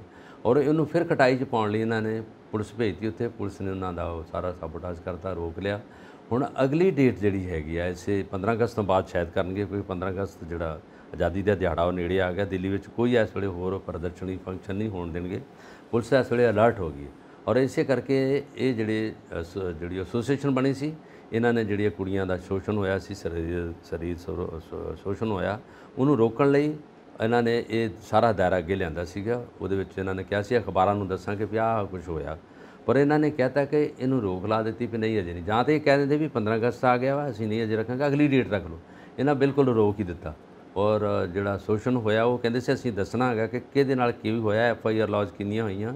ਉਦੋਂ ਬਾਅਦ ਬ੍ਰਿਜ ਭੂਸ਼ਣ ਮਹਿਰਾ 'ਤੇ ਜੋ ਕੁਝ ਹੋਇਆ ਉਹ ਕੇਸ ਨੂੰ ਹੀ ਸਾਰਿਆਂ ਦੇ ਅੱਗੇ ਦੱਸਣਾ ਹੈਗਾ ਔਰ ਉਹਨੂੰ ਰੋਕਣ ਲਈ ਇਹਨਾਂ ਨੇ ਦੂਜਾ ਗੱਲ ਕਰਤਾ। ਇਹਦਾ ਮਤਲਬ ਫਿਰ ਹੈਗਾ ਕਿ ਪਾਵਰ ਇਜ਼ ਪਾਵਰ, ਜਿਹੜੀ ਪਾਵਰ ਜਿਹਦੇ ਹੱਥ 'ਚ ਹੈਗਾ ਉਹਨੇ ਰੋਕ ਲੈਣਾ। ਉਹ ਵਿਚਾਰੇ ਤੇ ਖੇਡਣ ਵਾਲੇ ਲੋਕ ਹੈਗੇ ਆ, ਜਿਹੜੇ ਖਿਡਾਰੀ ਹੈਗੇ ਉਹ ਵਿਚਾਰੇ ਕੀ ਕਰਨਗੇ, ਜਿਨ੍ਹਾਂ ਦੀ ਹਮਾਇਤ ਲਈ ਕੁਝ ਜਿਹੜੇ ਆ ਗਏ ਅਦਾਕਾਰ ਵੀ ਆ ਗਏ, ਫਿਲਮੀ ਅਦਾਕਾਰ ਵੀ ਆ ਗਏ, ਖਿਡਾਰੀ ਵੀ ਆ ਗਏ, ਉਹਦੇ ਵਿੱਚ ਬਾਕੀ ਜਿਹੜੇ ਆ ਵਕੀਲ ਵੀ ਆ ਗਏ। ਹੁਣ ਵਕੀਲਾਂ ਕੋਲ ਸਲਾਹ ਲਈ ਉਹਨਾਂ ਕਿ ਅਸੀਂ ਕੀ ਕਰਨਾਗੇ। ਤੁਹਾਨੂੰ ਨਹੀਂ ਲੱਗਦਾ ਕਿ ਸਾਡੇ ਦੇਸ਼ ਦੇ ਵਿੱਚ ਜੋ ਚੱਲਦਾ ਪਿਆ ਔਰ ਪਹਿਲਾਂ ਜੇ ਇਤਿਹਾਸ ਵੀ ਦੇਖੋ ਜੀ, ਸਾਡੇ ਪੈਦਾ ਹੋਣ ਤੋਂ ਪਹਿਲਾਂ ਦਾ ਵੀ ਇਤਿਹਾਸ ਦੇਖੋ, ਉਦੋਂ ਵੀ ਕਿਤੇ ਨਾ ਕਿਤੇ ਪਾਵਰ ਦਾ ਮਿਸਯੂਜ਼ ਹੁੰਦਾ ਰਿਹਾ ਜੀ, ਕਿਉਂਕਿ ਇਨਸਾਨੀ ਫਿਤਰਤ ਹੈ, ਹਮੇਸ਼ਾ ਹੁੰਦਾ ਰਿਹਾ। ਜੇ ਪੁਰਾਣੇ ਇਤਿਹਾਸ ਵੀ ਦੇਖੋ, ਜਦੋਂ ਅੰਗਰੇਜ਼ ਸੀ ਉਦੋਂ ਵੀ ਪਾਵਰ ਦਾ ਮਿਸਯੂਜ਼ ਸੀ, ਅੱਜ ਵੀ ਪਾਵਰ ਦਾ ਮਿਸਯੂਜ਼ ਹੈ। ਮਤਲਬ ਹਿਊਮਨ ਰਾਈਟਸ ਦੀ ਗੱਲ ਅਸੀਂ ਕਰਦੇ ਹਾਂ, ਸੱਚਾਈ ਦੀ ਗੱਲ ਕਰਦੇ ਹਾਂ, ਕਨਸਟੀਟਿਊਸ਼ਨ ਦੀ ਗੱਲ ਕਰਦੇ ਹਾਂ, ਪਰ ਪ੍ਰੈਕਟੀਕਲੀ ਡਾਂਗ ਦਾ ਜ਼ੋਰ ਚੱਲਦਾ। ਸਹੀ ਗੱਲ ਉਹੀ ਹੈ। ਤੁਸੀਂ ਗੱਲ ਕਰਦੇ ਨਾ ਕਿ ਸੰਵਿਧਾਨ ਤੇ ਲੋਕਤੰਤਰ ਉਹ ਸਾਰਾ ਕੁਝ ਉਹ ਤਾਂ ਰਹਿ ਗਿਆ ਇੱਕ ਪਾਸੇ, ਉਹਦੀ ਗੱਲ ਉੱਥੋਂ ਸ਼ੁਰੂ ਹੁੰਦੀ ਹੈ, ਮੁੜ ਕੇ ਇਹ ਸਾਰਾ ਜਿਹੜਾ ਦਿਸ਼ਾਹੀਣ ਹੋ ਜਾਂਦਾ ਔਰ ਉਹਦੇ ਵਿੱਚ ਜਿੰਨੀਆਂ ਤਾਕਤਾਂ ਦੀ ਦੁਰਵਰਤ ਹੁੰਦੀ ਹੈ, ਜਿਹਨੂੰ ਤੁਸੀਂ ਮਿਸਯੂਜ਼ ਕਿਹਾ, ਦੁਰਵਰਤ ਹੁੰਦੀ ਆ, ਉਹ ਆਪਣੇ ਤਰੀਕੇ ਨਾਲ ਹੁੰਦੀ ਹੈ। ਜਿਹੜੀ ਕੁਰਸੀ ਕੋ ਤਾਕਤ ਹੈਗੀ ਉਹ ਆਪਣੇ ਤਰੀਕੇ ਨਾਲ ਵਰਤ ਕੇ ਆਪਣਾ ਬੈਨੀਫਿਟ ਲੈ ਕੇ ਆਪਣਾ ਲਾਭ ਪਾ ਕੇ ਤੇ ਆਪ ਉੱਥੋਂ ਤੁਰ ਜਾਂਦਾ ਤੇ ਨੁਕਸਾਨ ਪਹੁੰਚ ਜਾਂਦਾ ਜਿਹੜੇ ਵਿਚਾਰੇ ਉੱਥੇ ਲੋਕ ਬੈਠੇ। ਹੁਣ ਨੁਕਸਾਨ ਕਿਹਨਾਂ ਨੂੰ ਪਹੁੰਚਾ? ਜਿਹੜੇ ਚੰਗੇ ਖਿਡਾਰੀ ਆ, ਜਿਨ੍ਹਾਂ ਨੇ ਦੇਸ਼ ਦਾ ਨਾਮ ਪੂਰੇ ਵਰਲਡ ਵਿੱਚ ਰੋਸ਼ਨ ਕੀਤਾ, ਉਹਨਾਂ ਨੂੰ ਇਸ ਵੇਲੇ ਇਹਨਾਂ ਨੇ ਪੂਰੀ ਨੁਕਰੇ ਲਾ ਕੇ ਰੱਖ ਦਿੱਤਾ, ਉਹਨਾਂ ਦੀ ਗੱਲ ਹੀ ਨਹੀਂ ਕਿਸੇ ਨੇ ਸੁਣੀ। ਕਿੰਨੇ ਦਿਨ ਉਹ ਜੰਤਰ ਮੰਤਰ ਬੈਠੇ ਰਹੇ ਆ, ਦਿੱਲੀ ਦੇ ਵਿੱਚ ਬੈਠੇ ਰਹੇ ਆ ਔਰ ਸਰਕਾਰ ਨੂੰ ਪਤਾ ਨਹੀਂ ਲੱਗਾ, ਸਰਕਾਰ ਦੇ ਕੰਨਾਂ ਤੋਂ ਜੂ ਨਹੀਂ ਸਰਕੀ ਕਿ ਕੌਣ ਕਿੱਧਰ ਆਇਆ ਹੈਗਾ। ਔਰ ਉਹਦੇ ਤੇ FIR ਲੌਜ ਪਈਆਂ, ਪੁਲਿਸ ਤੇ ਕੇਸ ਹੀ ਹੋ ਗਿਆ, ਜੁਡੀਸ਼ਰੀ ਤੱਕ ਵੀ ਚਲੇ ਗਿਆ, ਸਿੱਟਾ ਕੋਈ ਨਹੀਂ ਨਿਕਲਿਆ। ਸਿੱਟਾ ਇਹ ਨਿਕਲਿਆ ਕਿ ਵਿਚਾਰਿਆਂ ਦੀ ਪੱਤਰਕਾਰਾਂ ਦੀ ਮੀਟਿੰਗ ਸੀਗੀ ਜਿਹਦੇ ਵਿੱਚ ਉਹਨਾਂ ਨੇ ਰਿਪੋਰਟ ਦੇਣੀ ਸੀਗੀ, ਉਹਨੂੰ ਕੈਂਸਲ ਕਰਕੇ ਖਟਾਈ 'ਚ ਪਾਤਾ। ਇਹ ਮਾਮਲਾ ਰਹਿੰਦਾ। ਇਹੀ ਸਾਡੀ ਹਿਸਟਰੀ ਹੈ, ਇਹੀ ਸਾਡਾ ਪਿਛਲਾ ਪਿਛੋਕੜ ਹੈ, ਇਹੀ ਸਾਡੇ ਪੜਚੋਲ ਹੈ, ਇਹੀ ਸਾਡਾ ਹੈ।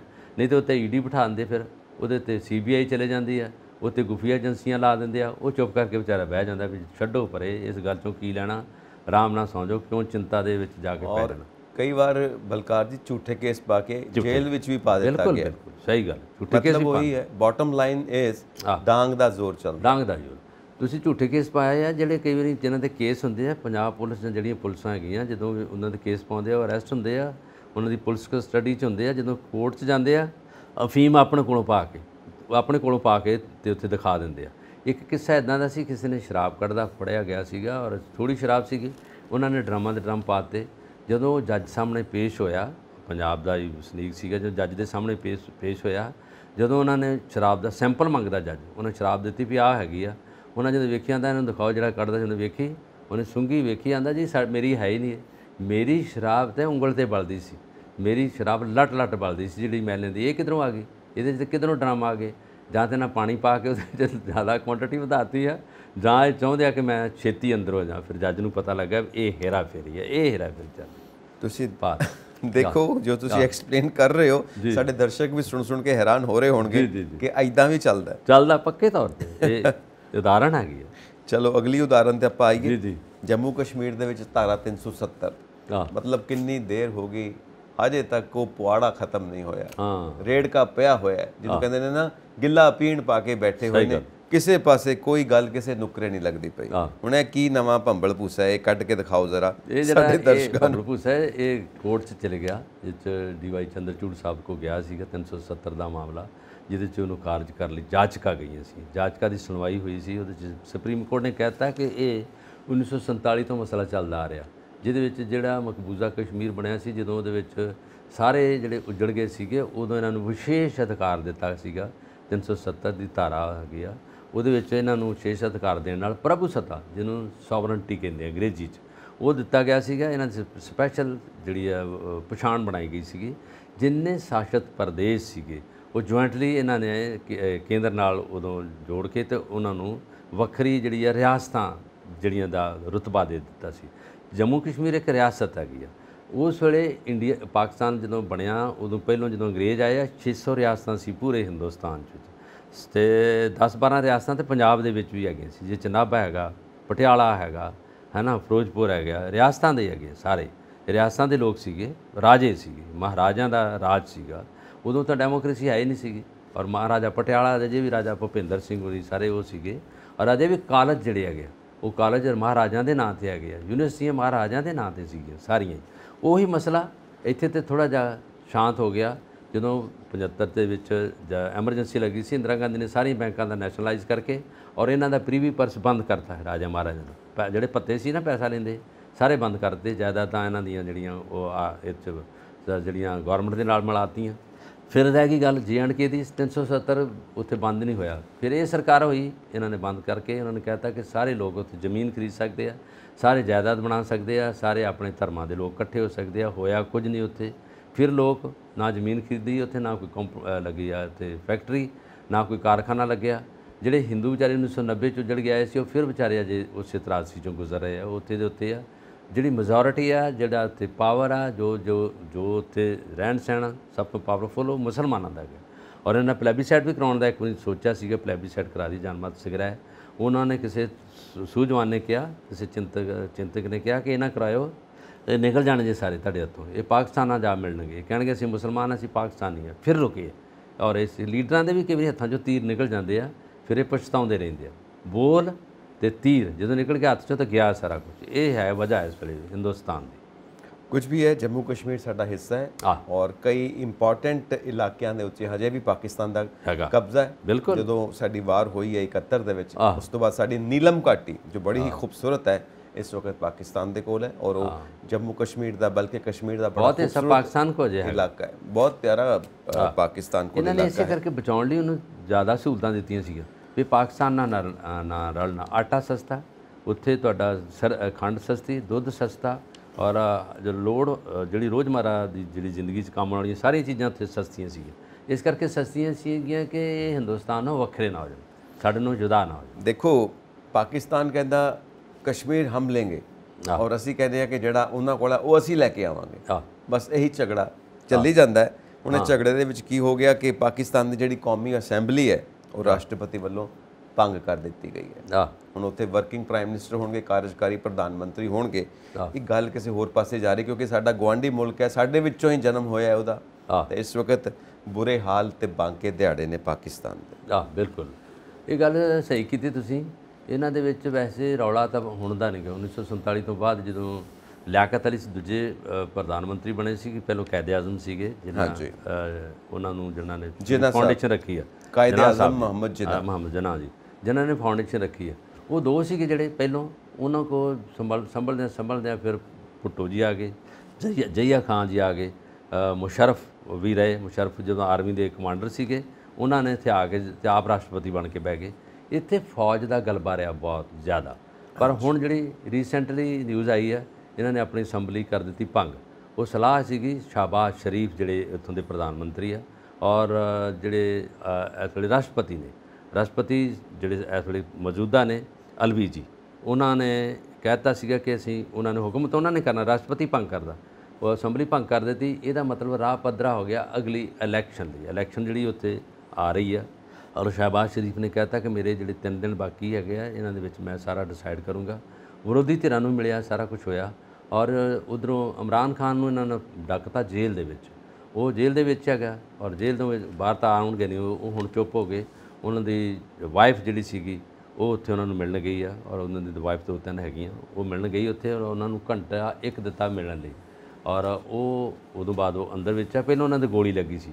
ਜਦੋਂ ਵੀ ਤੁਸੀਂ ਪਾਕਿਸਤਾਨ ਦੀ ਖਬਰ ਸੁਣੋਗੇ ਕੋਈ ਨਾ ਕੋਈ ਇਸ ਤਰ੍ਹਾਂ ਦੀ ਭਿਆਨਕ ਖਬਰ ਹੁੰਦੀ ਹੈ, ਜੋ ਵੀ ਉੱਥੇ ਹੁੰਦਾ। ਲੜਾਈ ਬਹੁਤ ਜਲਦੀ ਹੁੰਦੀ, ਸਾਰਾ ਕੁਝ ਸਿਆਸੀ ਪਾਰਟੀਆਂ ਆਪੋ 'ਚ ਲੜ ਪੈਂਦੀਆਂ।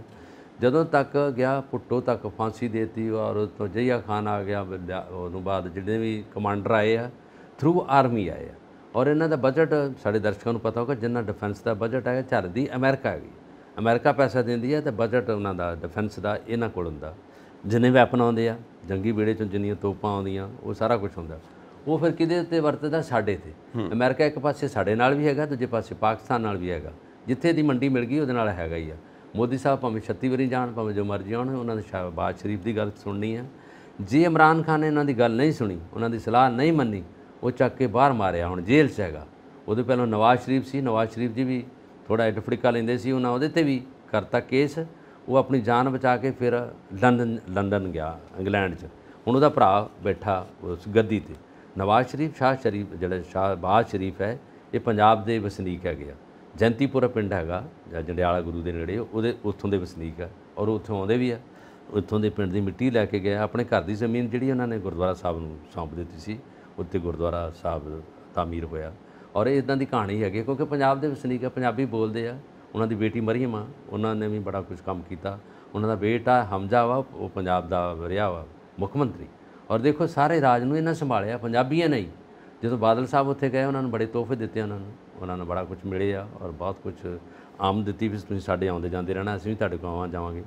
ਪੰਜਾਬ ਦੇ ਕਲਚਰ ਨਾਲ ਤਾਂ ਉਹਨਾਂ ਦਾ ਬਹੁਤ ਪਿਆਰ ਹੈਗਾ। ਪਰ ਜਦੋਂ ਖਬਰ ਕੋਈ ਆਉਂਦੀ ਇਸ ਤਰ੍ਹਾਂ ਦੀ, ਸਾਡੇ ਜਿਹੜੇ ਪੰਜਾਬ ਦੇ ਲੋਕ ਨੇ ਚਿੰਤਾਜਨਕ ਹੋ ਜਾਂਦੇ ਕਿ ਕਿਤੇ ਪਾਕਿਸਤਾਨ 'ਚ ਲੜਾਈ ਨਾ ਲੱਗੇ। ਰਿਸ਼ਤੇਦਾਰੀ ਉੱਥੇ, ਭੈਣ ਭਰਾ ਉੱਥੇ ਆ। ਹੁਣ ਪਤਾ ਲੱਗ ਗਿਆ ਜਦੋਂ ਕਰਤਾਰਪੁਰ ਸਾਹਿਬ ਦਾ ਸਵਾਗਤ ਕੀਤਾ ਲੋਕਾਂ ਨੇ, ਜਦੋਂ ਰਾਹ ਖੁੱਲ੍ਹ ਗਿਆ, ਲੋਕ ਗਏ ਉੱਥੇ, ਲੋਕ ਮਿਲੇ ਆਪੋ ਵਿੱਚ, ਸਾਰਾ ਕੁਝ ਹੈ। ਇਹ ਸਾਰੀ ਦੌਲਤ ਜਾਂ ਸਾਰਾ ਕੁਝ ਕੀਤਾ ਹੈ ਨਵਾਜ਼ ਸ਼ਰੀਫ ਤੋਂ ਪਹਿਲਾਂ ਗੱਲਬਾਤ ਚੱਲਦੀ ਰਹੀ। ਫਿਰ ਆਪਣੇ ਇਮਰਾਨ ਖਾਨ ਆਏ ਔਰ ਨਵਜੋਤ ਸਿੱਧੂ ਨੇ ਬਹੁਤ ਕੰਮ ਕੀਤਾ ਇਹਦੇ ਲਈ। ਨਵਜੋਤ ਸਿੱਧੂ ਨੇ ਉਹਨਾਂ ਨੂੰ ਮਨਾਇਆ ਔਰ ਪਾਕਿਸਤਾਨ ਨੇ ਖੋਲ੍ਹਣਾ ਸੀ, ਉਹਨਾਂ ਰਾਹ ਖੋਲ੍ਹ ਦਿੱਤਾ। ਲੋਕ ਜਾਂਦੇ ਨੂੰ ਖੁੱਲ੍ਹੇ ਡੁੱਲੇ। $20 ਦਾ ਖਰਚਾ ਹੈਗਾ, ਜ਼ਿਆਦਾ ਨਹੀਂ। ਲੋਕ ਉੱਥੇ ਮੱਥਾ ਟੇਕਦੇ ਆ, ਦਰਬਾਰ ਸਾਹਿਬ ਜਾਂਦੇ ਆ। ਇਹ ਕਰਤਾਰਪੁਰ ਦੀ ਧਰਤੀ ਗੁਰੂ ਨਾਨਕ ਦੇਵ ਜੀ ਦੀ ਵਸਾਈ ਹੋਈ ਧਰਤੀ ਹੈ। ਇੱਥੇ ਜਾ ਕੇ ਨਤਮਸਤਕ ਹੁੰਦੇ ਲੋਕ। ਬਿਲਕੁਲ ਸਹੀ ਗੱਲ ਤੁਸੀਂ ਕਹਿੰਦੇ ਹੋ ਔਰ ਇਸ ਗੱਲ ਨੂੰ ਅਸੀਂ ਨਹੀਂ ਭੁੱਲ ਸਕਦੇ ਕਿ ਜੋ ਪੰਜਾਬ ਦੇ ਵਿੱਚ ਵਾਪਰਿਆ, ਹੜ੍ਹ ਆਏ, ਪਾਕਿਸਤਾਨ ਨੇ ਸਾਥ ਦਿੱਤਾ ਔਰ ਹੜ੍ਹਾਂ ਦਾ ਪਾਣੀ ਆਪਣੇ ਵੱਲ ਉਹਨਾਂ ਨੇ ਕਿਹਾ ਛੱਡ ਦਿਓ। ਬਿਲਕੁਲ। ਤੇ ਅਸੀਂ ਪਾਕਿਸਤਾਨ ਵੱਲ ਆਪਣਾ ਪਾਣੀ ਛੱਡਿਆ ਤੇ ਉਹਨਾਂ ਨੇ ਬਚਾਇਆ ਹੈ ਪੰਜਾਬ ਨੂੰ ਬਹੁਤ ਵੱਡੀ ਤਬਾਹੀ ਤੋਂ। ਛੋਟਾ ਭਰਾ ਵੱਡੇ ਭਰਾ ਦੇ ਕੰਮ ਆਇਆ। ਆਪਾਂ ਅੱਗੇ ਜ਼ਿਕਰ ਕਰਦੇ ਤੇ ਹੁਣ ਆਪਾਂ ਹੜ੍ਹਾਂ ਦੀ ਹੀ ਗੱਲ ਕਰਾਂਗੇ ਜੀ। ਹੜ੍ਹਾਂ ਦਾ ਮੁਆਵਜ਼ਾ ਲੈਣ ਲਈ ਇੱਕ ਤਾਂ ਕਿਸਾਨ ਜਥੇਬੰਦੀਆਂ ਸਖਤ ਹੋ ਗਈਆਂ ਨੇ ਕਿ ਹੜ੍ਹਾਂ ਦਾ ਮੁਆਵਜ਼ਾ ਸਾਨੂੰ ਦਿੱਤਾ ਜਾਵੇ। ਤੇ ਪੰਜਾਬ ਸਰਕਾਰ ਕੋਲ ਪੈਸੇ ਹੁੰਦੇ ਕੀ ਨੇ, ਤੇ ਪੰਜਾਬ ਸਰਕਾਰ ਨੇ ਹੜ੍ਹ ਪੀੜਤਾਂ ਦੇ ਮੁਆਵਜ਼ੇ ਲਈ ਕੇਂਦਰ ਸਰਕਾਰ ਕੋਲੋਂ ਕੋਈ ਛੋਟ ਮੰਗੀ ਆ। ਇਹ ਦੋਨੇ ਚੀਜ਼ਾਂ ਆਪਸ ਜੁੜੀਆਂ ਹੋਈਆਂ। ਕੇਂਦਰ ਸਰਕਾਰ ਛੋਟ ਦੇਵੇ, ਹੈਲਪ ਦੇਵੇ, ਉਸ ਹੈਲਪ ਤੋਂ ਬਾਅਦ ਇੱਕ ਜਥੇਬੰਦੀਆਂ ਜਿਹੜੀਆਂ ਨੇ ਇਹ ਵੀ ਥੋੜ੍ਹੀਆਂ ਠੰਡੀਆਂ ਪੈਣ ਕੇ ਹੁਣ ਮੁਆਵਜ਼ਾ ਮਿਲਦਾ ਪਿਆ। ਬਾਕੀ ਕੀ ਗੱਲ ਹੈ, ਜਿਹੜੇ ਵਿੱਚੇ ਬਾਗੜ ਵੇਲੇ ਬੈਠੇ ਹੁੰਦੇ ਨੇ ਨਾ ਖਾਣ ਪੀਣ ਵਾਲੇ, ਇਹਨਾਂ ਨੂੰ ਤਾਂ ਹਰ ਥਾਂ ਤੋਂ ਮੌਕਾ ਚਾਹੀਦਾ ਹੈ ਕਿ ਸਾਡੀਆਂ ਜੇਬਾਂ ਕਿਵੇਂ ਭਰੀਆਂ ਜਾਣ। ਇਹਨਾਂ ਨੇ ਇਹ ਨਹੀਂ ਦੇਖਣਾ ਲੋਕ ਦੁਖੀ ਨੇ, ਲੋਕ ਕਿੰਨਾ ਹਾਲਾਤਾਂ 'ਚ ਮੁਆਵਜ਼ਾ ਲੈਣ ਆਏ ਨੇ। ਨਹੀਂ ਜੀ, ਸਾਡੀ ਜੇਬ 'ਚ ਪੈਸੇ ਆਉਣੇ ਚਾਹੀਦੇ ਨੇ। ਇਹਨਾਂ ਬਾਗੜ ਵੇਲਿਆਂ ਤੋਂ ਕਿਵੇਂ ਬਚਣਾ, ਇਹ ਵੀ ਆਪਾਂ ਗੱਲ ਕਰਾਂਗੇ। ਪਰ ਪਹਿਲਾਂ ਆਪਾਂ ਗੱਲ ਕਰਦੇ ਹਾਂ ਜਥੇਬੰਦੀਆਂ ਨੂੰ ਹੁਣ ਕਿੱਦਾਂ ਸ਼ਾਂਤ ਕਰੀਏ ਜਦੋਂ ਤੱਕ ਪ੍ਰਧਾਨ ਮੰਤਰੀ ਸਾਹਿਬ ਵੱਲੋਂ, ਕੇਂਦਰ ਸਰਕਾਰ ਵੱਲੋਂ ਪੀੜਤਾਂ ਨੂੰ ਕੋਈ ਛੋਟ ਜਿਹੜੀ ਮੰਗੀ ਹੈ ਪੰਜਾਬ ਸਰਕਾਰ ਨੇ, ਉਹ ਨਹੀਂ ਮਿਲਦੀ। ਇਹ ਜਿਹੜਾ ਹੜ੍ਹ ਆਇਆ, ਜਦੋਂ ਲੱਖਾਂ ਏਕੜ ਜ਼ਮੀਨ ਜਿਹੜੀ ਹੈਗੀ ਹੈ ਨਾ, ਉਹ ਰੁੜ ਗਈ ਹੈ, ਜਿਹਦੇ ਵਿੱਚ ਪਾਣੀ ਦੇ ਬਹਾਵ ਨਾਲ ਪਾਣੀ ਜਦੋਂ ਜ਼ੋਰ ਦੀ ਆਇਆ, ਝੋਨਾ ਰੁੜ ਗਿਆ, ਉਹਦੇ ਵਿੱਚ ਮੱਕੀ ਲਾਈ ਸੀ ਉਹ ਰੁੜ ਗਿਆ, ਪੱਠੇ ਜਿਹੜੇ ਉਹ ਸੀ ਉਹ ਗਏ, ਕਈ ਪਸ਼ੂ ਵੀ ਰੁੜ ਗਿਆ ਔਰ ਲੋਕਾਂ ਦੀਆਂ ਜਾਨਾਂ ਵੀ ਗਈਆਂ, ਬੰਦੇ ਵੀ ਮਰੇ ਉਹਦੇ ਵਿੱਚ, ਜਿਹੜੇ ਡੁੱਬ ਗਏ, ਬਜ਼ੁਰਗ ਵਿਚਾਰੇ, ਘਰਾਂ ਦੇ ਘਰ ਤਬਾਹ ਹੋ ਗਿਆ ਔਰ ਜੋ ਫਸਲਵਾੜੀ ਤਾਂ ਤਬਾਹ ਹੋਈ ਹੈ। ਔਰ ਇਸ ਮਸਲੇ ਨੂੰ ਲੈ ਕੇ ਕਿਸਾਨ ਜਥੇਬੰਦੀਆਂ ਨੇ ਕੇਂਦਰ ਦੇ ਨੂੰ ਵੀ ਦੱਸਿਆ, ਉਹਨਾਂ ਦੇ ਪ੍ਰਤੀਨਿਧ ਆਏ ਸੀ, ਉਹਨਾਂ ਦੇ ਆਈ ਸੀ ਕਮੇਟੀ ਆਈ ਸੀ ਔਰ ਪੰਜਾਬ ਸਰਕਾਰ ਨੂੰ ਵੀ ਉਹਨਾਂ ਨੇ ਆਗਾਹ ਕੀਤਾ ਕਿ ਜੋ ਕੁਝ ਸਾਡਾ ਨੁਕਸਾਨ ਹੋ ਗਿਆ ਇਹਨੂੰ ਦੀ ਭਰਪਾਈ ਕਰਨ ਲਈ, ਇਹਨੂੰ ਸਾਨੂੰ ਪੂਰਾ ਦੇਣ ਲਈ ਤੁਸੀਂ ਸਾਨੂੰ ਪੈਸਾ ਦਿਓਗੇ ਤਦ ਸਾਡੇ ਘਰ ਚੱਲਣੇ, ਨਹੀਂ ਤੇ ਅਸੀਂ ਉੱਜੜ ਗਏ। ਔਰ ਉਹਨਾਂ ਕਿਸਾਨਾਂ ਨੂੰ ਪੈਸਾ ਦੇਣ ਲਈ ਪੰਜਾਬ ਸਰਕਾਰ ਤੇ ਮੋਹਰੀ ਰਹੀ। ਉਹਨੇ ਅੱਗੇ ਆ ਕੇ ਕਹਿ ਦਿੱਤਾ ਕਿ ਅਸੀਂ 15 ਅਗਸਤ ਤੋਂ ਪਹਿਲਾਂ ਜਾਂ ਉਦੋਂ ਬਾਅਦ ਤੱਕ ਅਸੀਂ ਜਿੰਨਾ ਪੈਸਾ ਦੇਵਾਂਗੇ। ਪਰ ਉਹਨਾਂ ਨੇ ਕਿਹਾ ਕਿ ਭਗਵੰਤ ਮਾਨ ਨੇ ਕਿਹਾ ਕਿ ਅਸੀਂ ਕੇਂਦਰ ਸਰਕਾਰ ਦੀ ਟੀਮ ਆਈ ਆ, ਉਹਨਾਂ ਨਾਲ ਮੇਲ-ਜੋਲ ਕੀਤਾ ਹੈਗਾ। ਉਹ ਮੇਲ-ਜੋਲ ਦੇ ਨਾਲ ਜਿਹੜੇ ਮੁੱਖ ਸਕੱਤਰ ਨੇ ਉਹਨਾਂ ਨੇ ਮੀਟਿੰਗ ਕੀਤੀ ਆ, ਉਹਨਾਂ ਨੇ ਸਾਰਾ ਨੁਕਸਾਨ ਉਹਨਾਂ ਨੂੰ ਦੱਸਤਾ ਵੀ ਆਹ ਨੁਕਸਾਨ ਤੁਸੀਂ ਵੀ ਵੇਖਿਆ ਜਾਂ ਸਾਡੇ ਕੋਲ ਆਹ ਨੁਕਸਾਨ ਪਿਆ ਹੈਗਾ। ਔਰ ਇਹਦੇ ਵਿੱਚ ਜਿਹੜੇ ਤੁਹਾਡੇ ਕੋਲ ਰੂਲ ਰੈਗੂਲੇਸ਼ਨ ਨੇ ਉਹਨਾਂ ਨੂੰ ਥੋੜ੍ਹੇ ਜਿਹੇ ਲੀਨੀਅਟ ਕਰ ਦਿਓ, ਉਹਨਾਂ ਨੂੰ ਥੋੜ੍ਹੇ ਜਿਹੇ ਲਚਕੀਲੇ ਕਰ ਦਿਓ ਕਿ ਇਹ 'ਚ ਓਪਨ ਲਈ ਪੈਸਾ ਦਿਓ ਇਕੱਠਾ ਹੋ ਕਰਕੇ। ਜਿਹੜਾ ਇਹ ਨਹੀਂ ਕਿ ਕੋਈ ਆਫਤ ਆ ਗਈ ਤਾਂ ਉਹਦੇ 'ਚ ਇੰਨਾ ਪੈਸਾ ਦੇ ਕੇ ਤੇ ਸਾਰਾ ਕੁਝ ਕੰਟਰੋਲ ਹੋ ਜਾਊਗਾ। ਇਹ 'ਚ ਪੈਸਾ ਜ਼ਿਆਦਾ ਚਾਹੀਦਾ ਹੈਗਾ, ਅਸੀਂ ਵੀ ਪੈਸਾ ਦਾਂਗੇ, ਤੁਸੀਂ ਵੀ ਆ, ਤੇ ਸਾਂਝੇ ਤੌਰ ਤੇ ਇਹਨਾਂ ਨੂੰ ਸਾਰਾ ਕੁਝ ਦਿੱਤਾ ਜਾਵੇ। ਮੁਆਵਜ਼ਾ, ਜਿਹੜਾ ਮੁਆਵਜ਼ਾ ਦਿੱਤਾ ਜਾਂਦਾ, ਜੋ ਤਹਿਸੀਲਦਾਰਾਂ ਨੇ, ਕਾਨੂੰਗੋ ਨੇ, ਜੋ ਸਾਰਾ ਪਟਵਾਰੀਆਂ ਨੇ ਤਬਦੀਸ਼ ਕੀਤੀ ਆ, ਜੋ ਗਿਰਦਾਵਰੀ ਕੀਤੀ ਆ, ਉਹ ਤੋਂ ਪਤਾ ਲੱਗ ਗਿਆ ਵੀ ਕਿੰਨਾ ਝੋਨਾ ਰੁੜ ਗਿਆ। ਔਰ ਉਹਦੇ ਵਿੱਚ ਵੇਖੋ ਸ਼੍ਰੋਮਣੀ ਅਕਾਲੀ ਦਲ ਅੰਮ੍ਰਿਤਸਰ ਨੇ ਝੋਨੇ ਦੀ ਪਨੀਰੀ ਬੀਜੀ ਆਪ ਔਰ ਪਨੀਰੀ ਵੰਡੀ ਫਰੀ। ਔਰ ਇੱਕ ਕਿਸਾਨ ਸੀਗਾ ਬਾਹਰੋਂ ਆਇਆ, ਉਹਨੇ 53 ਕਿੱਲਿਆਂ ਵਿੱਚ ਪਨੀਰੀ ਬੀਜਤੀ ਹੈ। ਔਰ ਪਨੀਰੀ ਬੀਜੀ ਪਤਾ ਕਿੱਥੋਂ? ਪੰਜਾਬ ਖੇਤੀਬਾੜੀ ਯੂਨੀਵਰਸਿਟੀ ਦੇ ਮਾਹਰਾਂ ਕੋਲ ਸਲਾਹ ਲੈ ਕੇ ਪਨੀਰੀ ਬੀਜ ਕੇ ਆਪ ਟਰੈਕਟਰਾਂ 'ਤੇ ਮੰਡੀ ਜਾ ਕੇ ਲੋਕਾਂ 'ਚ ਇਹ ਸਾਰਾ ਕੁਝ ਲੋਕਾਂ ਨੂੰ ਬਚਾਉਣ ਲਈ, ਵਿਪਤਾ ਤੋਂ ਬਾਹਰ ਕੱਢਣ ਲਈ ਇਹ ਹੈਲਪ ਕਰ ਦਿੰਦੇ ਸਾਰੀ। ਔਰ ਉਹ ਜਿਹੜਾ ਹੁਣ ਇਸ ਵੇਲੇ ਕੇਂਦਰ ਸਰਕਾਰ ਨੇ ਕੁਝ ਦੇਣਾ ਹੈਗਾ, ਉਹ 'ਚ ਕਾਨੂੰਨ ਜ਼ਾਬਤਾ ਤਰੀਕੇ ਨਾਲ ਉਹਦੇ ਨਾਲ ਚੱਲੋ, ਤੁਸੀਂ ਥੋੜ੍ਹਾ ਜਿਹਾ ਖੁੱਲ੍ਹ ਦਿਲੀ ਨਾਲ ਚੱਲੋ। ਪੰਜਾਬ ਜ਼ਿਆਦਾ ਉੱਜੜ ਗਿਆ, ਬਹੁਤ ਜ਼ਿਆਦਾ ਲੋਕ ਵਿਚਾਰੇ ਇਸ ਮਾਰੂ ਹੜ੍ਹ ਦੇ ਥੱਲੇ ਆ ਗਏ ਆ।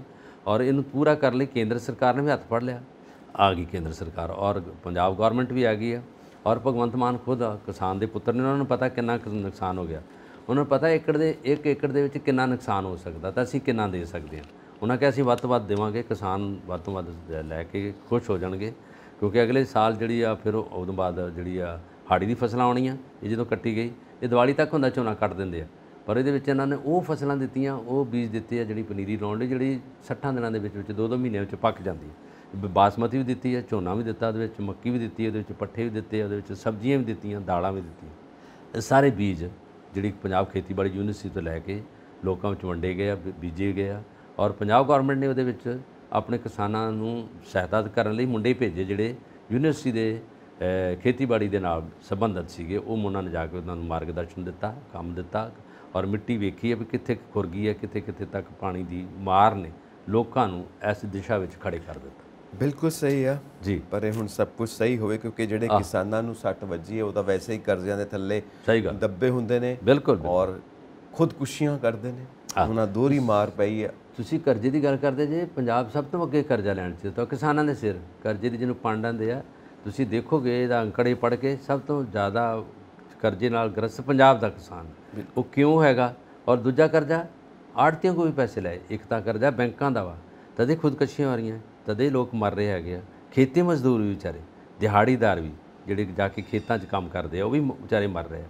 ਇਹਨੂੰ ਪਤਾ ਨਹੀਂ ਕਿਸ ਤਰਾਸਦੀ ਨੂੰ ਗੌਰਮੈਂਟ ਕਿਸ ਤਰ੍ਹਾਂ ਕੱਢੂਗੀ ਇਹਨੂੰ, ਜਾਂ ਕਿਉਂ ਹੋ ਰਿਹਾ। ਅਗਲੇ ਜਾਂ ਪਿਛਲੇ ਆਪਾਂ ਕੁਝ 30 ਦਹਾਕਿਆਂ ਦੇ ਪਿੱਛੇ ਮੁੜੀਏ ਨਾ, ਉਸ ਉਮਰ ਤੱਕ ਆਪਾਂ ਵੇਖੀਏ, ਮੈਂ ਖੁਦ ਵੇਖਿਆ ਜਦੋਂ ਪੜ੍ਹਦੇ ਸੀ, ਕੋਈ ਇੱਦਾਂ ਦੀ ਨਹੀਂ ਗੱਲ। ਕਿਸਾਨ ਇੰਨਾ ਖੁਸ਼ਹਾਲ ਸੀਗਾ, ਕੋਈ ਮਹਿੰਗਾਈ ਨਹੀਂ। ਕਿਸਾਨ ਦਾ ਪੁੱਤ ਕਹਿੰਦਾ ਸੀ ਅਸੀਂ ਸਿਰਫ ਪੱਤੀ ਲੈਂਦੇ ਹਾਂ ਬਾਹਰੋਂ ਮਾਰਕੀਟ ਵਿੱਚੋਂ, ਬਾਕੀ ਸਾਡੇ ਘਰ ਵਿੱਚ ਚੀਜ਼ਾਂ ਗਈਆਂ, ਦਾਲ ਸਬਜ਼ੀ, ਤੁਹਾਡੇ ਘਰ ਜਿਹੜੇ ਹੈਗੇ ਆ, ਜਿਹੜੀ ਤੁਸੀਂ ਚਾਹ ਬਣਾਉਣੀ, ਦੁੱਧ ਤੁਹਾਡੇ ਘਰ ਵਿੱਚ, ਜਿਹੜੀਆਂ ਦਾਲਾਂ ਤੁਹਾਡੇ ਘਰ ਵਿੱਚ, ਸਾਰੀਆਂ ਚੀਜ਼ਾਂ ਬਾਹਰ ਦੀਆਂ ਘਰ ਦੀਆਂ। ਤੁਸੀਂ ਗੰਨੇ ਦਾ ਗੁੜ ਆਪਣਾ ਬਣਾਉਂਦੇ ਜੇ, ਰੋਹ ਆਪਣੀ ਬਣਾਉਂਦੇ ਜੀ, ਖੀਰਾਂ ਆਪਣੀਆਂ ਬਣਾਉਂਦੇ ਜੇ, ਲੈਣਾ ਕੀ ਪੱਤੀ। ਪਰ ਹੁਣ ਕਿਸਾਨ ਵੀ ਥੋੜ੍ਹਾ ਜਿਹਾ ਵੇਸਲਾ ਹੋ ਗਿਆ, ਲਾਪਰਵਾਹ ਹੋ ਗਿਆ, ਮੁੰਡੇ ਨਹੀਂ ਕੰਮ ਕਰਦੇ, ਇਸ ਕਰਕੇ ਵੀ ਦੁੱਖ ਦਰਦ ਚੱਲ ਰਿਹਾ। ਹੁਣ ਆਪਾਂ ਅਕਸਰ ਜਿਹੜੀ ਗੱਲ ਕਰਦੇ ਹਾਂ ਉੱਥੇ ਆਉਂਦੇ ਹਾਂ ਜੀ, ਨਾ ਈਡੀ ਵਿਹਲੀ ਬਹਿੰਦੀ ਹੈ, ਨਾ ਆਈਟੀ ਵਿਹਲੀ ਬਹਿੰਦੀ, ਇਨਕਮ ਟੈਕਸ ਵਾਲੇ ਵੀ ਨਹੀਂ ਵਿਹਲੇ ਬਹਿੰਦੇ, ਵਿਜੀਲੈਂਸ ਵਾਲੇ ਵੀ ਵਿਹਲੇ ਨਹੀਂ ਬਹਿੰਦੇ, ਈਡੀ ਵਾਲੇ ਵੀ ਵਿਹਲੇ ਨਹੀਂ ਬਹਿੰਦੇ, ਸਾਰੇ ਕੰਮਕਾਰ ਲੱਗੇ ਹੀ ਰਹਿੰਦੇ ਨੇ। ਤੇ ਹੁਣੇ ਜੰਗੀ ਆਜ਼ਾਦੀ ਯਾਦਗਾਰ ਜਿਹੜੀ ਪੰਜਾਬ ਦੇ ਵਿੱਚ ਹੈਗੀ ਆ, ਉਹਦਾ ਈਡੀ ਦੇ ਕੋਲ ਵਿਜੀਲੈਂਸ ਵਾਲਿਆਂ ਦਾ ਇੱਕ ਮਾਮਲਾ ਚੱਲ ਪਿਆ। ਹੁਣ ਉਹ ਜਿਹੜੇ ਮੈਨੇਜਿੰਗ ਡਾਇਰੈਕਟਰ ਨੇ ਇੱਥੋਂ ਦੇ ਅਜੀਤ ਅਖਬਾਰ ਦੇ, ਜੀ ਜੀ, ਹਮਦਰਦ ਸਾਹਿਬ, ਬਿਲਕੁਲ, ਉਹਨਾਂ ਨੇ ਪੇਸ਼ ਹੋਣਾ ਔਰ ਇਹ ਵਿਜੀਲੈਂਸ ਦੇ ਡਾਇਰੈਕਟਰ ਦੇ ਸਾਹਮਣੇ। ਹੁਣ ਇਹ ਇੱਕ ਨਵਾਂ ਮਸਲਾ, ਨਵਾਂ ਮਾਮਲਾ ਹੈ ਔਰ ਨੈਚੁਰਲੀ ਇਹਦੇ ਵਿੱਚ ਵੀ ਕਿਹਾ ਜਾਂਦਾ ਸਿਆਸਤ ਹੈ। ਹੁਣ ਇਹ ਸਿਆਸਤ ਕਿੰਨੀ ਕੁ ਹੈਗੀ ਹੈ, ਕਿੰਨਾ ਕਿ ਮਾਮਲਾ ਦਮ ਰੱਖਦਾ ਹੈ, ਇਹ ਤਾਂ ਹੁਣ ਇਨਵੈਸਟੀਗੇਸ਼ਨ ਦੱਸ ਸਕਦੀ ਹੈ। ਇਹ ਗੱਲ ਤੁਸੀਂ ਗੜੀ ਡਿਟੇਲ 'ਚ ਕਰਤੀ ਹੈ। ਤੁਸੀਂ ਅਖਬਾਰ ਦਾ ਨਾਮ ਵੀ ਦੱਸਿਆ ਔਰ ਉਹਨਾਂ ਦੇ ਮੈਨੇਜਿੰਗ ਡਾਇਰੈਕਟਰ ਦਾ ਨਾਮ ਵੀ ਦੱਸਿਆ, ਔਰ ਉਹਦੇ ਕੇਸ 'ਤੇ ਪਹਿਲੋਂ ਪੜਚੋਲ ਚੱਲਦੀ ਰਹੀ ਆ। ਉਹਦੇ ਵਿੱਚ ਇਹਨਾਂ ਨੂੰ ਪਹਿਲਾਂ ਵੀ ਬੁਲਾਇਆ ਸੀ ਵਿਜੀਲੈਂਸ ਨੇ, ਹੁਣ ਵੀ ਬੁਲਾਇਆ, ਔਰ ਦੁਬਾਰਾ ਬੁਲਾਉਣ ਦਾ ਮਤਲਬ ਇਹਨਾਂ ਕੋਲ ਬੜੇ ਜਿਹੜੇ ਪ੍ਰਤੱਖ ਪ੍ਰਮਾਣ ਆ ਗਏ ਹੱਥ ਵਿੱਚ। ਇਹ 'ਚ ਇੰਜੀਨੀਅਰ ਵੀ ਬੁਲਾਏ ਆ, ਜੇ ਆਰਕੀਟੈਕਟ ਵੀ ਬੁਲਾਏ ਆ। ਉਹਦੇ ਵਿੱਚ ਇਹਨਾਂ ਕਿਹਾ ਕਿ ਜਿਹੜੀ ਕੰਪਨੀ ਸੀ, ਕੰਪਨੀ ਨੂੰ ਜਿਹਨੂੰ ਠੇਕਾ ਦਿੱਤਾ ਸੀ, ਉਹ ਕੰਮ ਤਾਂ ਪੂਰਾ ਹੋਇਆ ਨਹੀਂ। ਉਹਦੇ ਵਿੱਚ 14 ਗੈਲਰੀਆਂ ਸ਼ੁਰੂ ਬਣਾਉਣੀਆਂ ਸੀਗੀਆਂ, ਉਹਦੇ ਵਿੱਚੋਂ 6 ਗੈਲਰੀਆਂ ਬਣੀਆਂ ਤੇ ਟੈਂਡਰ ਪੂਰਾ ਦੇ ਦਿੱਤਾ ਪੈਸਾ। ਇਹ ਗੱਲ ਬਿਲਕੁਲ ਸਾਹਮਣੇ ਆ ਗਈ ਹੈ ਵਿਜੀਲੈਂਸ ਦੇ। ਵਿਜੀਲੈਂਸ ਨੇ ਜਿਹੜੇ ਸਬੂਤ ਫੜ ਲਏ, ਔਰ ਉਹਦੇ ਵਿੱਚ ਜਿਹੜਾ ਟੈਂਡਰ ਖੋਲ੍ਹੇ ਗਏ, ਪੈਸਾ ਦਿੱਤਾ ਗਿਆ, ਉਹ ਕੁਝ ਖਾਸ ਕੰਪਨੀ ਨੂੰ ਦਿੱਤਾ ਗਿਆ, ਦੂਜਿਆਂ ਨੂੰ ਨਹੀਂ ਦਿੱਤਾ। ਔਰ ਇਹਦੇ ਵਿੱਚ ਮੈਨੇਜਿੰਗ ਡਾਇਰੈਕਟਰ ਖੁਦ ਆਪ ਬੈਠਦੇ ਰਹੇ ਆ, ਉਹਨਾਂ ਦੀ ਸਲਾਹ ਨਾਲ ਚੱਲਦਾ ਰਿਹਾ, ਔਰ ਵਿਜੀਲੈਂਸ ਦੁਬਾਰਾ ਪਿੱਛੇ ਲੱਗ ਗਈ ਆ। ਔਰ ਇਹਦੇ ਵਿੱਚ ਅੱਗੇ ਤਾਂ ਇਹਨਾਂ ਨੇ ਕਿਹਾ ਸੀਗਾ ਕਿ ਪੱਤਰਕਾਰਾਂ 'ਤੇ ਔਰ ਅਖਬਾਰ 'ਤੇ ਜਾਂ ਜਿਹੜੇ ਉਹਦੀ ਆਜ਼ਾਦੀ 'ਤੇ ਜਿਹੜਾ ਰੋਕ ਲਾਈ ਗਈ ਆ। ਹੁਣ ਪਰ ਜਿਹੜੀ ਵਿਜੀਲੈਂਸ ਇਹ ਫਿਰ ਛੱਡਦੀ ਨਹੀਂ ਹੁੰਦੀ, ਸਾਰੇ ਪਾਸੇ ਆਉਂਦੀ ਆ। ਹੁਣ ਇਹ ਤੁਹਾਡੀ ਗੱਲ ਸਹੀ ਆ। ਹੁਣ ਇਹ ਪੜਚੋਲ ਹੋਊਗੀ ਕਿ ਇਹ ਸਿਆਸੀ ਮਾਮਲਾ ਹੈਗਾ ਜਾਂ ਇਹ ਕੀਤਾ ਕਰਾਇਆ ਕੰਮ ਹੈਗਾ ਜਾਂ ਉਹਨਾਂ ਦਾ ਕਸੂਰ ਹੈਗਾ। ਜੋ ਕੁਛ ਹੋਇਆ ਸਾਹਮਣੇ ਆ ਜਾਣਾ। ਜਿਸ ਤਰ੍ਹਾਂ ਚੰਨੀ ਸਾਹਿਬ 'ਤੇ ਇੰਨੇ ਕੇਸ ਸੀਗੇ, ਬੜਾ ਕੁਛ ਸੀ, ਜਿਹੜੇ ਸਾਡੇ ਸਾਬਕਾ ਮੁੱਖ ਮੰਤਰੀ ਰਹੇ ਆ, ਹੁਣ ਇੱਕ ਕੇਸ ਵੀ ਨਹੀਂ ਰਿਹਾ ਉਹਨਾਂ 'ਤੇ। ਪਹਿਲਾਂ ਇੱਕ ਖੇਡ ਦਾ ਮੁੰਡਾ ਖਿਡਾਰੀ ਸੀਗਾ, ਉਹਦੇ ਕੋਲ ਪੈਸਾ 2 ਕਰੋੜ ਮੰਗਿਆ ਸੀਗਾ, ਉਹ ਵੀ ਖਤਮ ਹੋ ਗਿਆ। ਉਦੋਂ ਪਹਿਲਾਂ ਨੌਕਰੀਆਂ ਦੇ ਕਿੱਸੇ ਸੀਗੇ, ਉਹਦੇ ਮੁੰਡੇ 'ਤੇ ਰੇਤਾ ਖਣਨ ਦੇ ਉਹਦੇ ਭਾਣਜੇ ਦੇ ਕਿੱਸੇ ਸੀਗੇ, ਸਾਰਾ ਇਸ ਵੇਲੇ ਜ਼ੀਰੋ ਹੋ ਗਿਆ। ਹੁਣ ਇਸੇ ਤਰ੍ਹਾਂ ਉਹਦੇ ਪਿੱਛੇ ਵਿਜੀਲੈਂਸ ਲੱਗੀ ਸੀ। ਇਹ ਤੁਹਾਡੀ ਗੱਲ ਸਹੀ ਗੱਲ ਹੈ। ਕਈ ਵਾਰੀ ਸਿਆਸੀ ਮਾਮਲੇ ਹੁੰਦੇ ਆ, ਕਈ ਵਾਰੀ ਪਿੱਛੇ ਹੁੰਦੇ ਆ। ਔਰ ਵਿਕਰਮਜੀਤ ਮਜੀਠੀਆ ਨੇ ਕਿਹਾ ਸੀਗਾ ਕਿ ਆਹ ਵੇਖੋ ਦੋ ਆਪਸੀ ਰਲ ਮਿਲ ਗਏ ਇਹਨਾਂ ਦਾ। ਪਹਿਲਾਂ ਸਾਬਕਾ ਮੁੱਖ ਮੰਤਰੀ ਅਤੇ ਹੁਣ ਦਾ ਮੁੱਖ ਮੰਤਰੀ। ਪਹਿਲਾਂ ਰੌਲਾ ਸੀਗਾ, ਸਾਰਾ ਕੁਝ ਸੀਗਾ, ਵਿਰੋਧੀ ਧਿਰਾਂ ਗੱਲ ਨੂੰ ਚੁੱਕਦੀਆਂ। ਉਹਨਾਂ ਕਹਿਤਾ ਦੱਸੋ ਹੁਣ ਕਿੱਥੇ ਗਏ ਮਾਮਲੇ, ਹੁਣ ਕਿੱਥੇ ਗਿਆ। ਆਹ ਜਿਹੜਾ ਕਰੰਟ ਇਸ਼ੂ ਜਿਹੜਾ ਹੁਣ ਲਿਆ ਆਪਾਂ ਕਰਤਾਰਪੁਰ ਦੇ ਸਮਾਰਕ ਦਾ, ਉਹਦੇ ਵਿੱਚ ਬਹੁਤ ਵੱਡਾ ਜਿਹੜੇ ਸ਼ਹੀਦੀ ਲੋਕ ਸੀਗੇ, ਉਹਨਾਂ ਦੀਆਂ ਯਾਦਗਾਰਾਂ ਸੀਗੀਆਂ, ਉਹਨਾਂ ਦੇ ਵਿੱਚ ਫਿਲਮਾਂ ਬਣਦੀਆਂ ਸੀ, ਸਟੂਡੈਂਟ ਜਾਂਦੇ ਸੀ ਵੇਖਣ ਲਈ। ਚੱਲਦਾ ਤਾਂ ਵਧੀਆ ਹੈਗਾ, ਪਰ ਉਹਦੇ ਜਿਹੜੇ ਬਣਤਰ ਦੇ ਵਿੱਚ ਬਣਾਉਣ ਦੇ ਵਿੱਚ ਜੋ ਭੁੱਲਾਂ ਹੋਈਆਂ ਜਾਂ ਘਪਲੇ ਹੋਏ ਆ, ਉਹ ਸਾਰਾ ਕੁਝ ਨੂੰ ਸਾਹਮਣੇ ਵਿਜੀਲੈਂਸ ਨੇ ਲੈ ਆਉਣਾ। ਜੇ ਨਹੀਂ ਲਿਆਉਂਦੀ ਤਾਂ ਫਿਰ ਇਹ ਸਿਆਸੀ ਮਾਮਲਾ। ਦੋਵੇਂ ਗੱਲਾਂ ਹੈਗੀਆਂ, ਪਾਣੀ ਦਾ ਪਾਣੀ ਅਤੇ ਦੁੱਧ ਦਾ ਦੁੱਧ ਵੱਖਰਾ ਵੱਖਰਾ ਹੋ ਜਾਣਾ ਸਾਰਾ ਕੁਝ। ਜੀ, ਪਾਣੀ ਦਾ ਪਾਣੀ, ਦੁੱਧ ਦਾ ਦੁੱਧ ਵੱਖਰਾ ਹੋ ਜਾਣਾ ਹੈ। ਸੋ ਅਸੀਂ ਵੀ ਆਪਣੇ ਦਰਸ਼ਕਾਂ ਨੂੰ ਗੁਜ਼ਾਰਿਸ਼ ਕਰਾਂਗੇ ਕਿ ਤੁਸੀਂ ਵੀ ਆਪਣੇ ਵਿਚਾਰ ਸਾਨੂੰ ਇਨਬਾਕਸ ਕਰੋ ਤੇ ਸਾਡਾ ਚੈਨਲ ਪੰਜਾਬ ਮੇਲ USA TV ਸਬਸਕ੍ਰਾਈਬ ਕਰੋ। ਚਲਿਏ ਜੀ ਬਿਲਕੁਲ ਜੀ, ਸਤਿ ਸ੍ਰੀ ਅਕਾਲ।